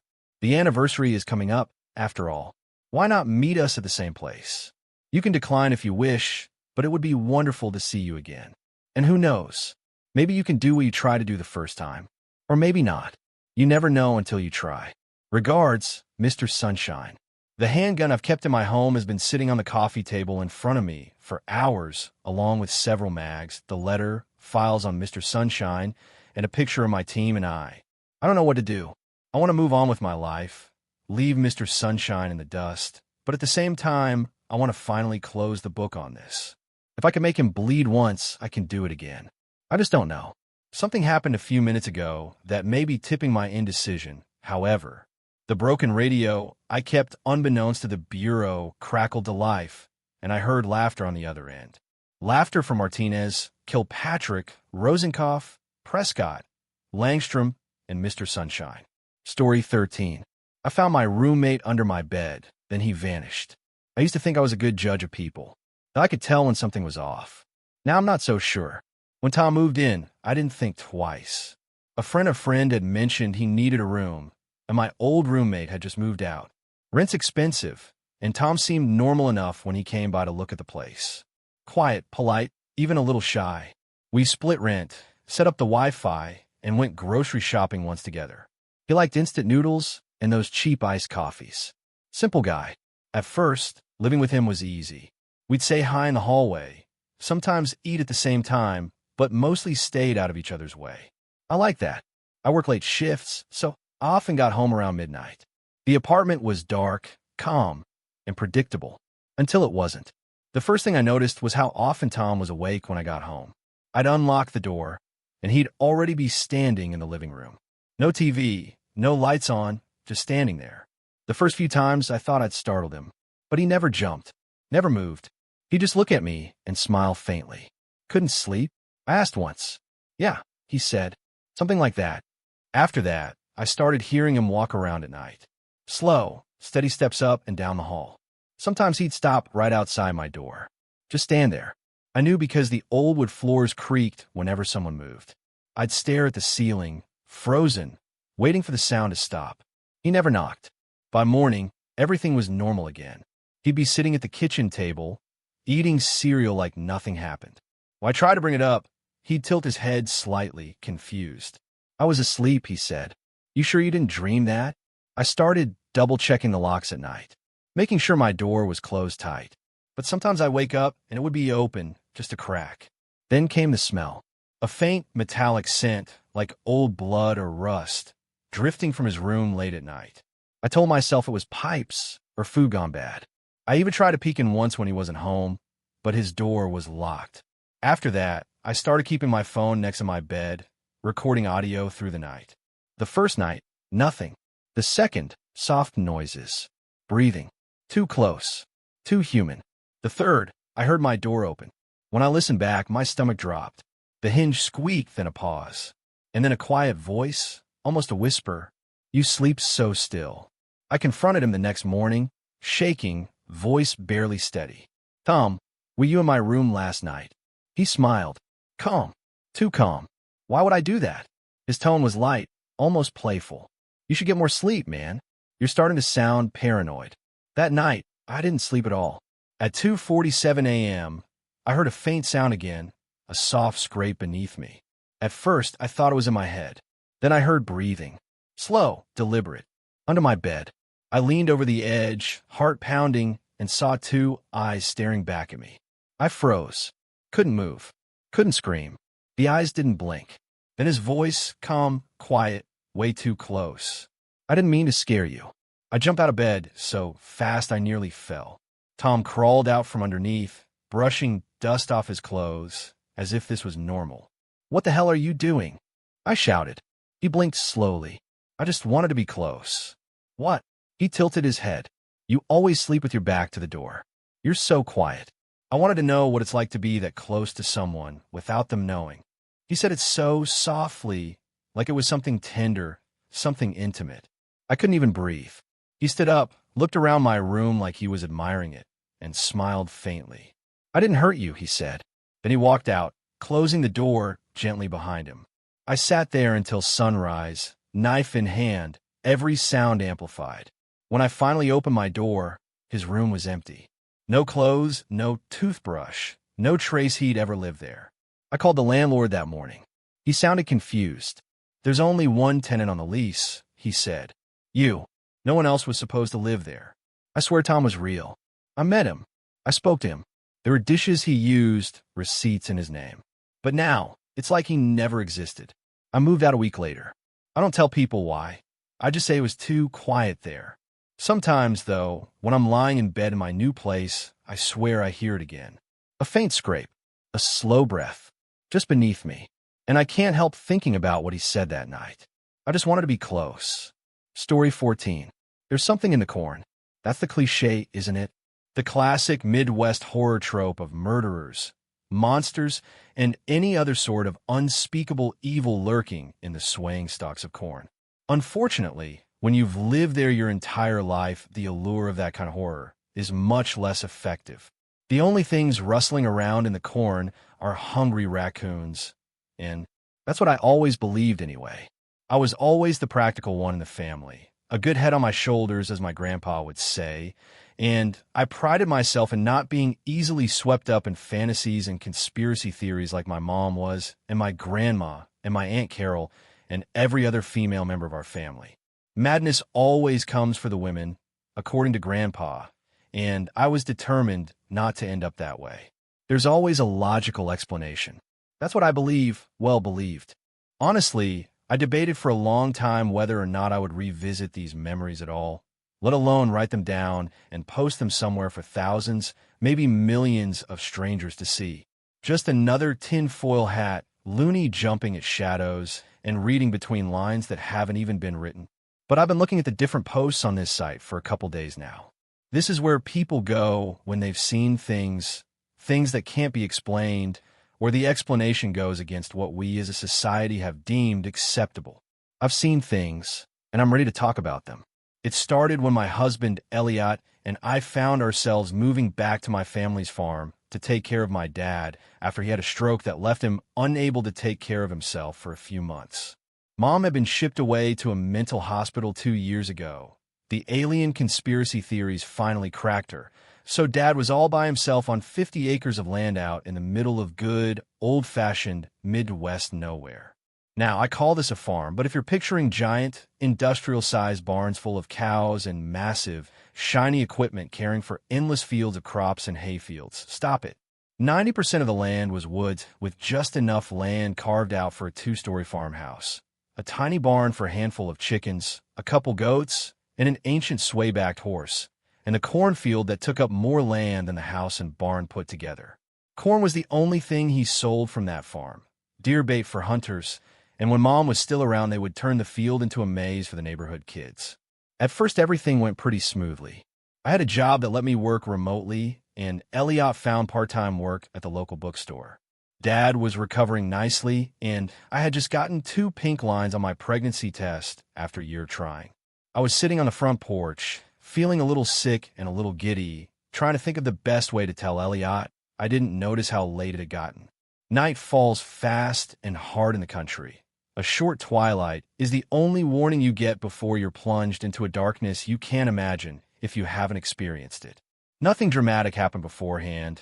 The woods didn't suddenly go quiet. I didn't get an inexplicable chill down my spine. I just saw a little glint in between the stalks of corn as they swayed in the evening breeze. small, low to the ground, a fox most likely looking to snatch himself a chicken. A common occurrence in a place like that, so much so that I barely registered it. What I did register, though, was the rustling in the corn to the left of the glinting eyes. Probably a deer, another common sight in the cornfield. I saw it a minute later, its tawny pelt lit up in the dim glow of the porch light, but something wasn't right about the way it moved. It was hunkered low to the ground, limbs bunched up and creeping out in a way that deer limbs absolutely do not do. Picture a cat stalking a mouse, and you'll have a decent image of what this deer was doing. It's silly and cartoonish to imagine, but it was eerie to see it happening in front of me. I didn't move from my spot on the porch, transfixed by this weird deer creeping through the cornfield until it was out of the halo of the porch light, and I couldn't see it anymore. I was about to get up to tell Elliot and Dad when I heard the scream. If anyone reading this hasn't heard a fox scream before, the best way I can describe it is the scream of a dying woman. People have actually reported hearing a woman screaming in the woods when what they're actually hearing is a fox. No matter how many times you hear it, it's going to scare you, and this was no exception. The scream of an animal being tortured, blood, agony, tears, pulling, devouring. I jumped to my feet then, and something in the cornfield rose with me, head peering above the stalks. Taller than any four-legged animal had a right to be. The deer. The glare of the porch light made it hard to make out, but I know what I saw. I saw its giant eyes, glowing orange in the light, looking right at me, and I knew that I had been seen. Seen in the way that prey is seen when a predator is hunting, pinned in place like a moth on display. Something was hanging from its mouth, torn and tattered, dripping thick black blood into the corn.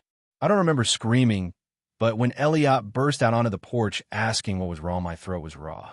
The deer was gone, and when I dragged Elliot out into the field to search the spot, nothing was there. No blood on the ground, no orange tufts of fox fur, not even any hoof prints. Are you sure you didn't doze off on the porch and dream the whole thing? Elliot suggested gently when I described everything over the dinner table. I wanted to say I was sure that I knew what I saw, but was I? Did I? I had been tired this last month taking care of Dad. What was more likely, that I had seen a deer stalk and kill a fox, or that I had fallen asleep and had a nightmare? Plus, deer do eat meat sometimes. There's videos everywhere of deer eating snakes or baby birds that they found on the ground. Maybe I was half asleep and saw a sick deer eating something already dead. You sound like your mother, Dad grouched from across the table. That stopped any protest that I might have had. The stroke might have stripped him of the use of one side of his body, but his mind was still completely intact, and that was Dad speak for you sound crazy. Just like your mother and your grandmother and your Aunt Carol and every other woman on that side of the family. Madness always comes for the women. Eventually, I mumbled that I had probably fallen asleep and the atmosphere at the table brightened enough for the conversation to move on to lighter topics. For Dad, at least. I picked absently at my food while Elliot squeezed my hand under the table and kept shooting me worried looks. 2 more months came and went without incident. I didn't have any more dreams or nightmares about carnivorous deer stalking the corn. None that I remembered, anyway. Dad had improved enough that we could probably head back home next month. Get back to our own lives. Start planning for a baby, designing a nursery, and buying baby clothes and diapers. Things are going well, which, in my experience, usually means things are about to get bad again. I was sitting on the porch again. It was October now, and the evening air was crisp and fresh. The corn stalks had turned dry and brown and rustled noisily in the breeze. By then, I had almost forgotten about the weird deer in the corn. Just a weird dream born of an overworked mind. But that didn't stop my heart from jumping into my throat when I spotted the tawny coat of another one in the greasy yellow halo of the porch light. A big doe, walking with calm purpose toward the cornfield, holding something securely in her mouth. Something that dripped. Then another one, a young stag with his first set of spike antlers, followed a few paces behind the doe. He held something in his mouth, too. Something that twitched. One after another, a dozen or more deer marched solemnly into the dried stalks of corn, each carrying something dead, or almost dead, with them. I watched the whole procession from my spot on the porch, my mouth dry and my palms wet. I wasn't dreaming.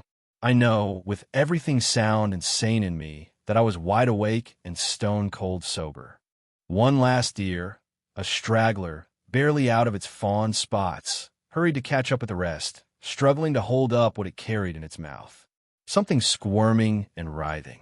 Something that dripped black-red blood onto the ground. Something that cried with a voice all too human. I stood up then. My legs carried me after the deer before my brain could catch up to what I was doing. The corn stalks slapped against my arms as I charged headlong into the field. I couldn't see the deer anymore, but I could hear the crying. Weak, shrill, and tearing at an instinct that had been growing in my body for the last 2.5 months. I barely managed to stop when the corn abruptly gave way to a clearing, perfectly round, the stalks stomped down by countless hooves for who knows how long. The deer were all assembled, standing silently inside the circle, their prey laying at their hooves like offerings to the beast that stood in the center. I went to a museum once as a kid and saw the remains of a prehistoric deer. I can't remember what it's called, and I remember being amazed at how big it was. How strong its neck must be to hold up such massive antlers, each one longer than a man. This was bigger.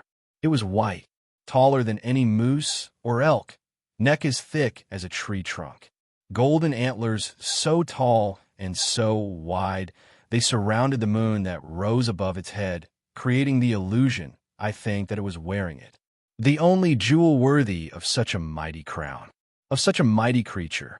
I watched as it surveyed the offerings set before it with frosty disinterest until it reached the baby, still wailing, still squirming around in its own blood on the hard, pointed floor of broken-off cornstalks. The beast's ears flicked forward for a brief moment of interest, and it lowered its massive head to sniff at the pathetic thing. It must not have liked what it smelled because it raised its giant hoof above the flailing lump and brought it down. Hard. I thought it would crunch, like stepping on an egg, but it didn't. Just a dull thud, and the crying stopped. I made a noise then, a gasp or a cry, I can't remember which, and 24 heads turned in my direction. 24 pairs of empty, black eyes, glowing in the moonlight and freezing me in place. The deer didn't move, not so much as the flick of an ear, they just stared. The white monster huffed loudly through its nose and pulled its lips back in a snarl that defied the deer body it wore. Its teeth were the teeth of a wolf, dripping with thick ropes of saliva. It stepped forward, the congregated deer silently parting to make room, and approached where I stood at the edge of the clearing. I couldn't move, I couldn't breathe, I could barely think. I could feel the ground shaking with every step the beast took, closer and closer until it blocked out the world with a wall of white. It hurt to look directly at its face, but something told me I didn't dare look away. It wanted me to see, wanted me to feel the full force of its presence. It leaned its head down and sniffed me like it had with the baby. And something changed. Its ears perked forward. Its mouth relaxed. The deer in the clearing huffed and shifted in anticipation. The white beast opened its mouth, and I was treated to a view of its black tongue and cavernous gullet. I was going to eat me, swallow me whole. I was the sacrifice it had been wanting, the offering on the altar. Instead it spoke, slow, hoarse, forcing words out of throat not made to make them. Daughter of stars. I didn't have time to think about what those words meant. The beast touched its muzzle to my stomach, and suddenly I wasn't myself anymore. I was something old, something afraid, something running away. I was hurtling through the stars faster than a human mind could fathom. I was burning up in the atmosphere. I was crashing through trees and rolling in the grass. I was getting crushed under the weight of gravity I had never felt before. I was seeing a creature, with branches on its head that reached the sky. I was making myself into it. I was learning its body, blood, bones, muscles, cells. I was seeing a different creature, small and soft, and staring in terror and wonder as I made myself. I was making a connection. I woke up in a mental hospital. The nurse screamed when I asked her where I was. My stomach had distended into a proper pregnant belly. I had been there for 3 months, silent, unresponsive, catatonic. My husband had found me sitting in the middle of the cornfield, dried, bloody tears on my face, staring at the moon. Just like how Dad had found Mom 2 years ago, and how Grandpa had found Grandma. The doctors asked me all sorts of questions about what had happened to cause what they called a psychotic break. Nurses tactlessly asked if my husband was beating me, if the stress of taking care of my father could have caused a nervous breakdown. I didn't tell them the truth, of course. Stories about monstrous, alien deer wouldn't inspire much confidence about my mental state. I told them what they wanted to hear, took all the right steps toward a normal recovery, and was released from the hospital a mentally sound woman. All I wanted to do was forget. But I can't. I cried when my baby was born. Not for any of the normal reasons, though I pretended that's what it was for Elliot's sake. I cried because it was a baby girl, and I've kept crying for her for the last 3 years. Because I can see it. I can see it, just like I'm sure Mom could see it in me. In her big blue eyes that stare at the moon with a seriousness that no toddler should have. Madness always comes for the women in my family. Story 15. My family calls it Spring House. I call it the house that's always been there. Have you ever been to a house with a personality? If you have, you know what I'm talking about.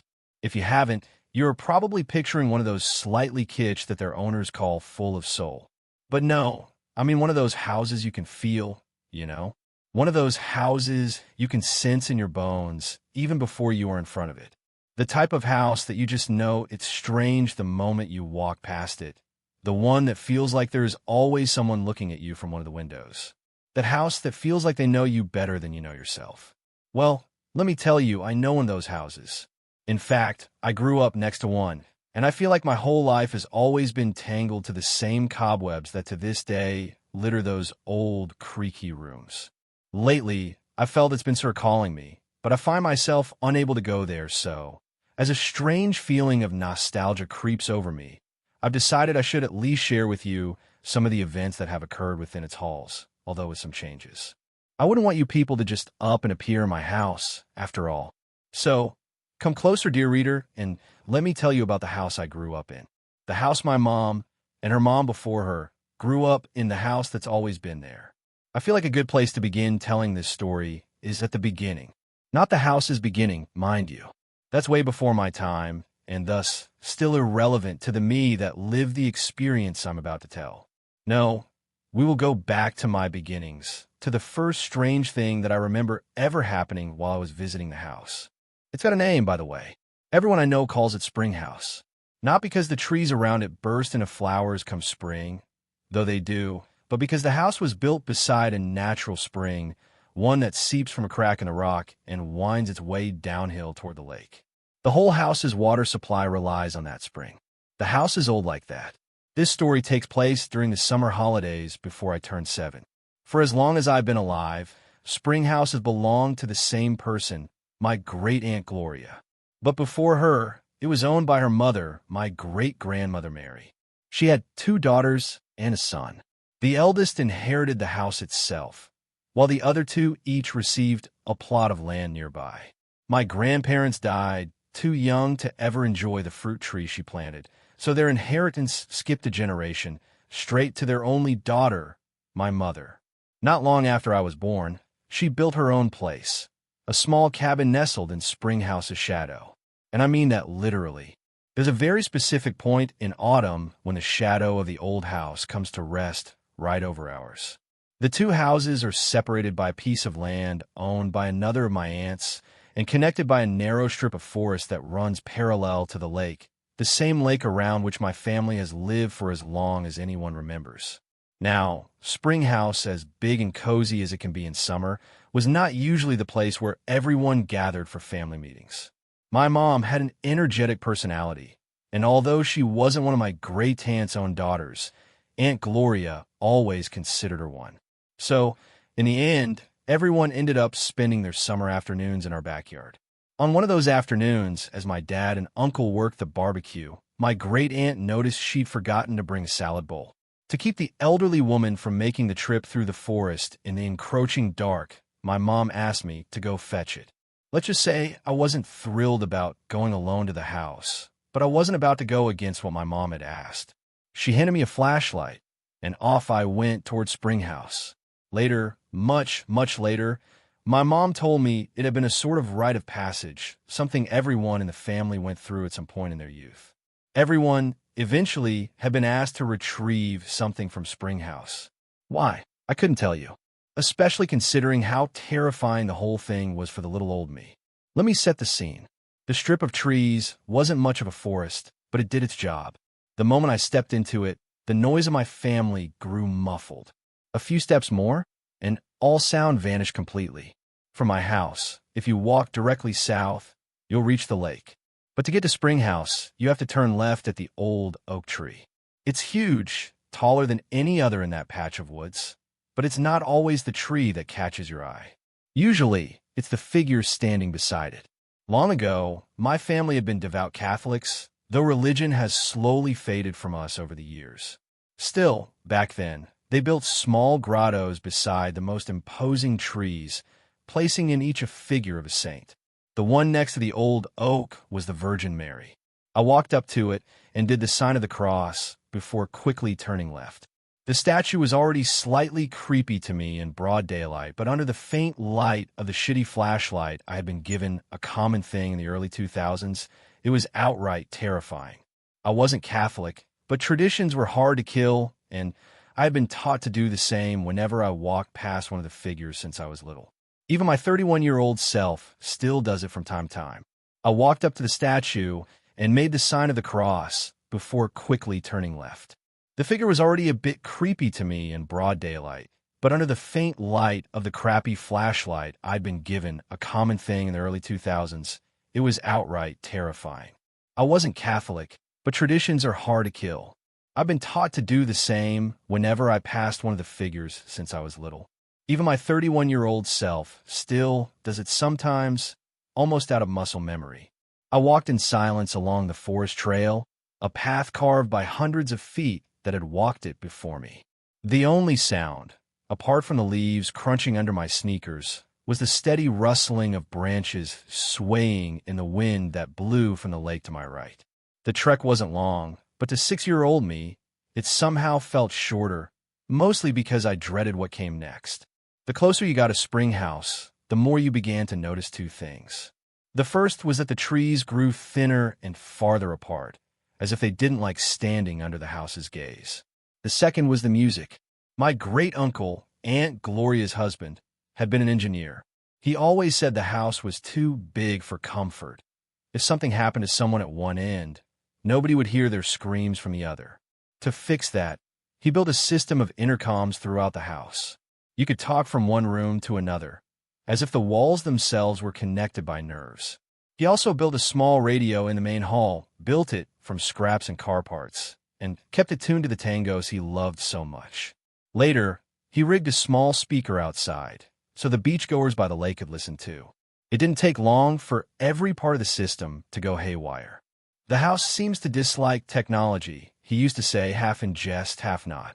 As you stepped out of the forest, you could hear the music leaking from the broken speaker, the sound warped and watery. Throughout my short life, I saw my great-uncle replace that damned thing 4 times before giving up entirely. The tangos took on an eerie tone through the distortion, slow, gurgling, like music played underwater. And then you saw the house. Springhouse is a 2-story house built in the shape of an L, the longer arm facing the lake, like it's keeping watch. In that face of the house were 14 windows and a porch where the entrance was. Given how tall each plant was, and the fact that the house had been built on top of an equally tall foundation to avoid flooding when the lake grew during winter, the house seemed to always be looking down on the people walking in front of it. And on that specific night, it felt like that wasn't just a feeling. I've always dreaded looking up towards those windows. I just knew, and I'm sure some of you will understand, I just knew that someday I would look up and it wouldn't be just empty windows looking back. I walked down the path and up the stone staircase toward the closed door of the porch. The warbled sound of the messed-up speaker was slowly overpowered by the sound of the main radio. A song I knew well was playing. It was my uncle's favorite. Adios, muchachos, compañeros de mi vida, sang Carlos Gardel in his characteristic voice while saying goodbye to his old friends. Foreboding, I know. The hall was big. The ceiling was very tall at around 5 meters, but other than the many paintings done by some forgotten great-grandaunts and a small library filled with books, the biggest set piece was the large chandelier hanging in the middle, a big, lifelike figure of a bat looking down at me from atop the main lamp. What compelled my ancestors to hang a lamp like that was, and still is, beyond my comprehension. To this day, it feels strange to walk beneath the ever-twisting bat, which, by some sort of unknown force, always seems to turn the right way to look at you when you try looking at it. I walked to the opposite side of the room, on the tall doorway next to the staircase that would take you to the upstairs bedrooms. Going out that way into the inner porch and then entering through the door to the right at the other side would be the fastest way to get to the kitchen, but to my little heart's dismay, I found it closed. Of course, my great-aunt wouldn't just leave the door to a century-old house open for someone to just come in and take whatever they wanted while she feasted on some barbecue pork. I stood there for a second, unsure of what to do. It wasn't that I didn't know another way to get to the kitchen, which was at the end of the small arm of the L, but I would have to take the long way there, and that meant going through more badly illuminated rooms. All the while Adios Muchachos played in the background. Wandering alone in that house wasn't my favorite way to spend my night back then, and it still isn't. I thought of just going back, telling my mom I hadn't found the bowl of salad. I knew she wouldn't say anything. She knew I wasn't a fan of Springhouse. But my older cousins were there, and there was no way in hell I was showing any kind of weakness to those assholes. I grabbed my flashlight. It felt way too heavy in my infantile hands, and I walked back to the middle of the room. Instead of going through the door opposite to the porch, I would have to go through the door to the right of the hall. The door was heavy. I made a mental note to tell my great-uncle to oil the hinges, though I knew it would make him feel guilty. He always said he felt like he was fighting a losing battle against the house. Every time he fixed one thing, 2 others broke somewhere else. I entered the dark room and twisted the light switch at the left side of the door.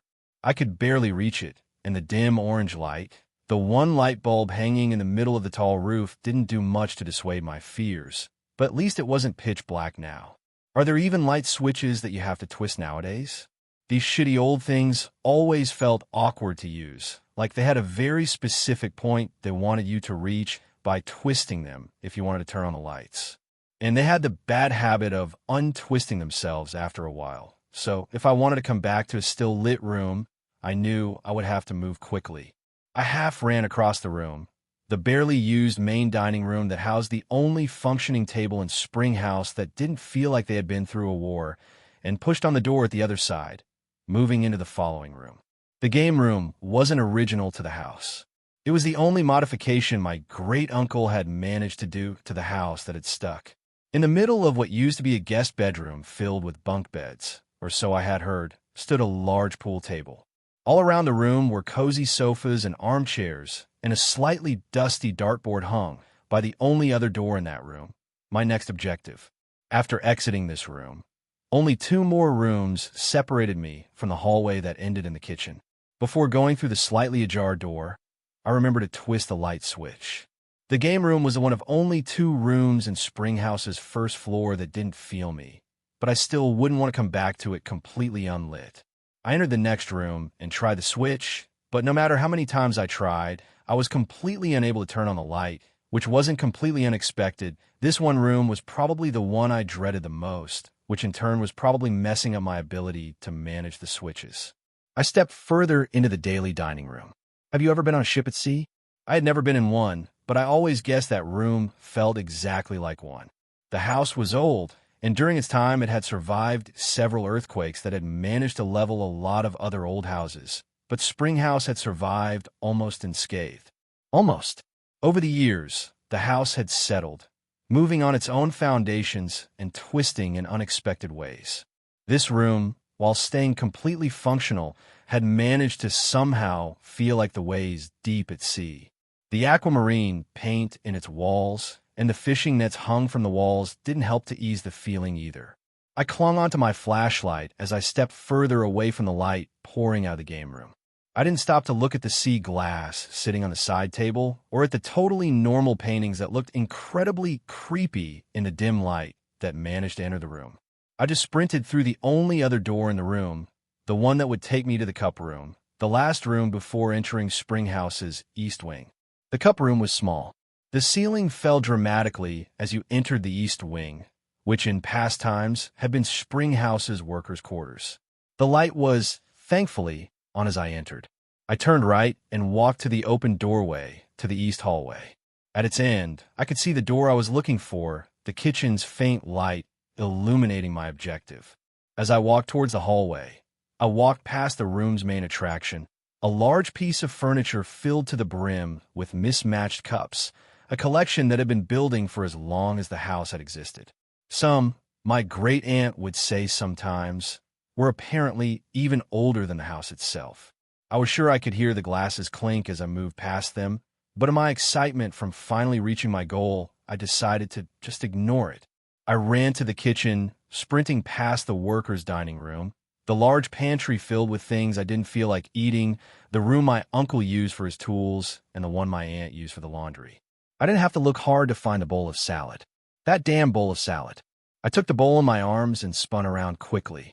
I was sure as fuck I wasn't staying one more second in Springhouse that night. I hastily undid my steps and walked to the cup room and into the daily dining room.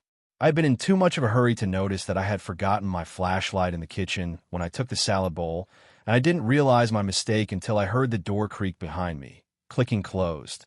And just like that, I was plunged into a darkness barely broken by the moonlight entering through the blue glass windows. The door to my right, the one leading to the game room, had either closed after I exited the room or the lights had turned off. Either way, everything was eerily quiet and dark inside the dining room. Yes, quiet. It was just then that I asked myself something I had been ignoring. When did the music stop playing? I felt my heartbeat quicken as a shiver ran up my spine. I turned around and tried opening the door. Maybe I could just go out through the cup room and just walk around the house. I didn't like the idea of walking past all those empty windows at night, but at least outside there was moonlight. But I didn't even get to make a choice. The door that I had just walked through was locked tight.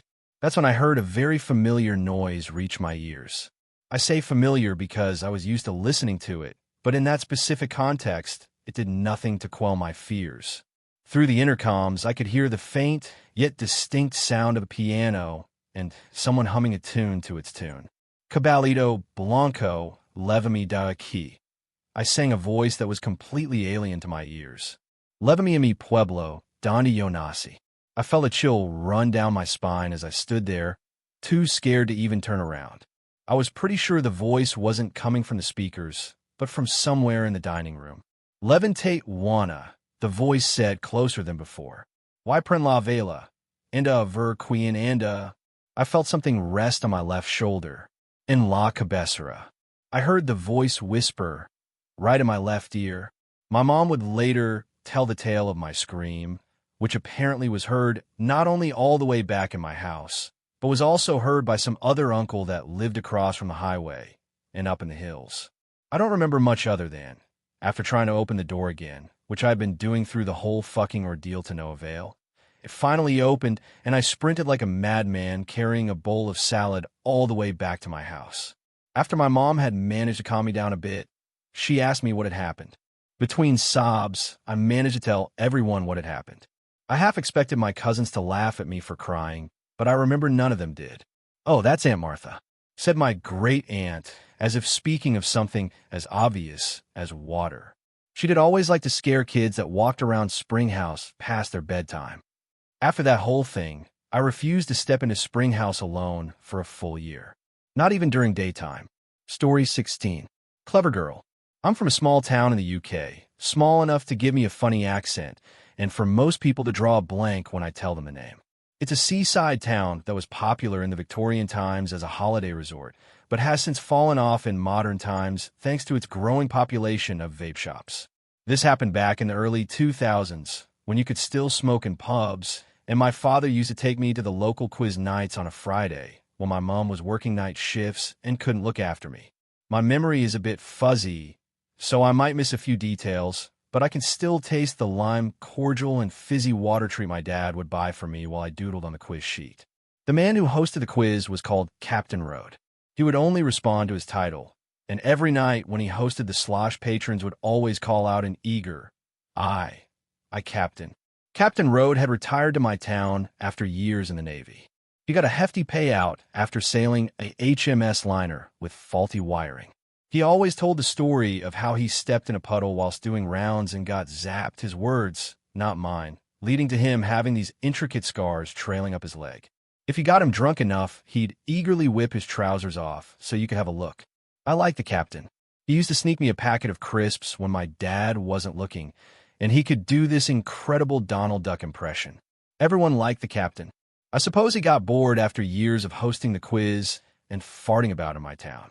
I think after years of trailing the sea, the land just gets boring. He had a bright idea to purchase his own small boat and set sail again, telling everyone how he was going to spend the rest of his retirement out in the ocean. And when he finally popped his clogs, he hoped the boat would keep sailing endlessly. He anchored the boat out on the harbor, slowly transforming it as the days went by. I remember my mother asking him why he didn't buy a new boat with all his money, and he simply scoffed at the notion.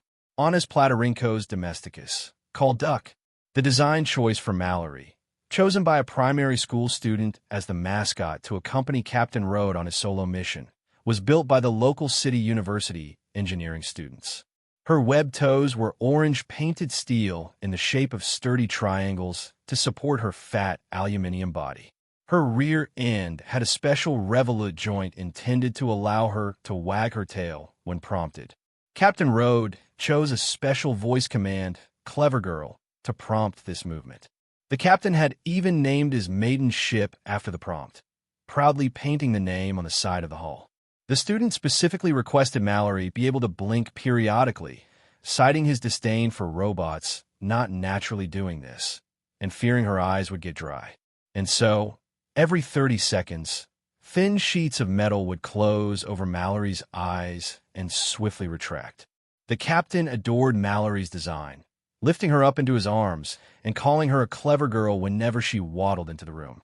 A special ramp was built for Mallory to allow her to sit in the chair next to him on the ship. The ramp build was not dissimilar to a helter-skelter, as a ramp too steep would cause Mallory to helplessly topple on her side, and Captain Road would have to vigilantly rescue her. In his adoration for his companion, the captain tweaked her design to allow her to dance to music. Spoken in his own words, well, we'll be out there for the rest of our lives, you know? I can't expect us both to sit in silence, and I can hardly dance on my own. The dance in question once again allowed Mallory to waggle her tail and bend her knee joints up and down. The captain noted that Mallory's favorite song was Celebration by Kool and the Gang, and he made sure to burn it twice onto the CD he brought for the journey. The captain was due to set sail on the 11th of that month, and had spread the word around town. Be there at 9:30 in the morning. I want a chance to say goodbye to you all before I go. And make sure to bring enough loggers to keep me going. And so the 11th came, and my parents held my small, sticky hands all the way down to the docks. My father had brought along some crisps for the captain, aiming to tease him about all the times he used to sneak them to me. And we waited at the harbor. And we waited. 9:30 came and went, and we could see the captain's little boat bobbing up and down the water, but no sign of the man himself. My father and a few of the other blokes started chuckling amongst themselves, believing him to have overslept due to a hangover. They decided to go up to the clever girl and check on him after 20 minutes or so had passed. I was starting to get grouchy, and my feet were sore after walking, and I was not subdued about my pain. I think they would have waited longer for him if I wasn't moments away from a tantrum. My dad handed me the crisps to keep safe while he went and inspected with the other men. My dad was only in the boat for a few minutes before he sharply walked back over to me and my mom and grabbed our hands. He had turned a sickly pale color and was muttering something to my mom. I, of course, was too preoccupied staring down at the crisps and figuring out how to open them with my tiny hands. I'm sorry to say that this is where my memory fades, with my mother picking me up and carrying me back home, but I do remember not seeing the captain again.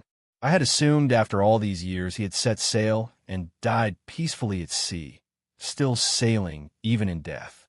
I brought him up to my dad last time I went home, mentioning how we should go for a pub quiz again like we used to. I saw my father shudder at the thought, so I pressed further. Like we used to with that captain guy. God, don't mention him. Poor bloke. What do you mean? I thought he set sail. You're joking? The boat never left the harbor. We found him sitting in his chair in front of the steering wheel. My father then divulged the details. I was too young to piece together. The men had found the captain in his chair, as stated. Well, most of him. His lower jaw looked like it had been yanked downwards and was left gaping, a mixture of blood and drool dripping from it. My dad said the man's stomach had been wrenched open, the same way a child greedily opens their presents on their birthday. My father had only glanced in horror, but swore that his innards seemed lacking, whatever that means. Apparently, there was no sign of entry, nothing apart from the captain on the ship. The only lead they had was the slight flooding of the lower deck, caused by a small tear on the inside of the hull. But Mallory was found on the captain's lap. Her battery had burned out at some point during the night, and the thin sheets of metal had closed over her eyes. A closer inspection of the robot's parts after she was disassembled by the university students showed that her revolute joint had worn through and became so thin it could almost snap. Those who found them stated that Mallory was nestled in the captain's lap, with her body and face looking towards the window at the front of the ship. Her helter-skelter ramp had been pushed against the captain's chair, and there were scratches along the metal floor of the ship leading from the co-captain's seat.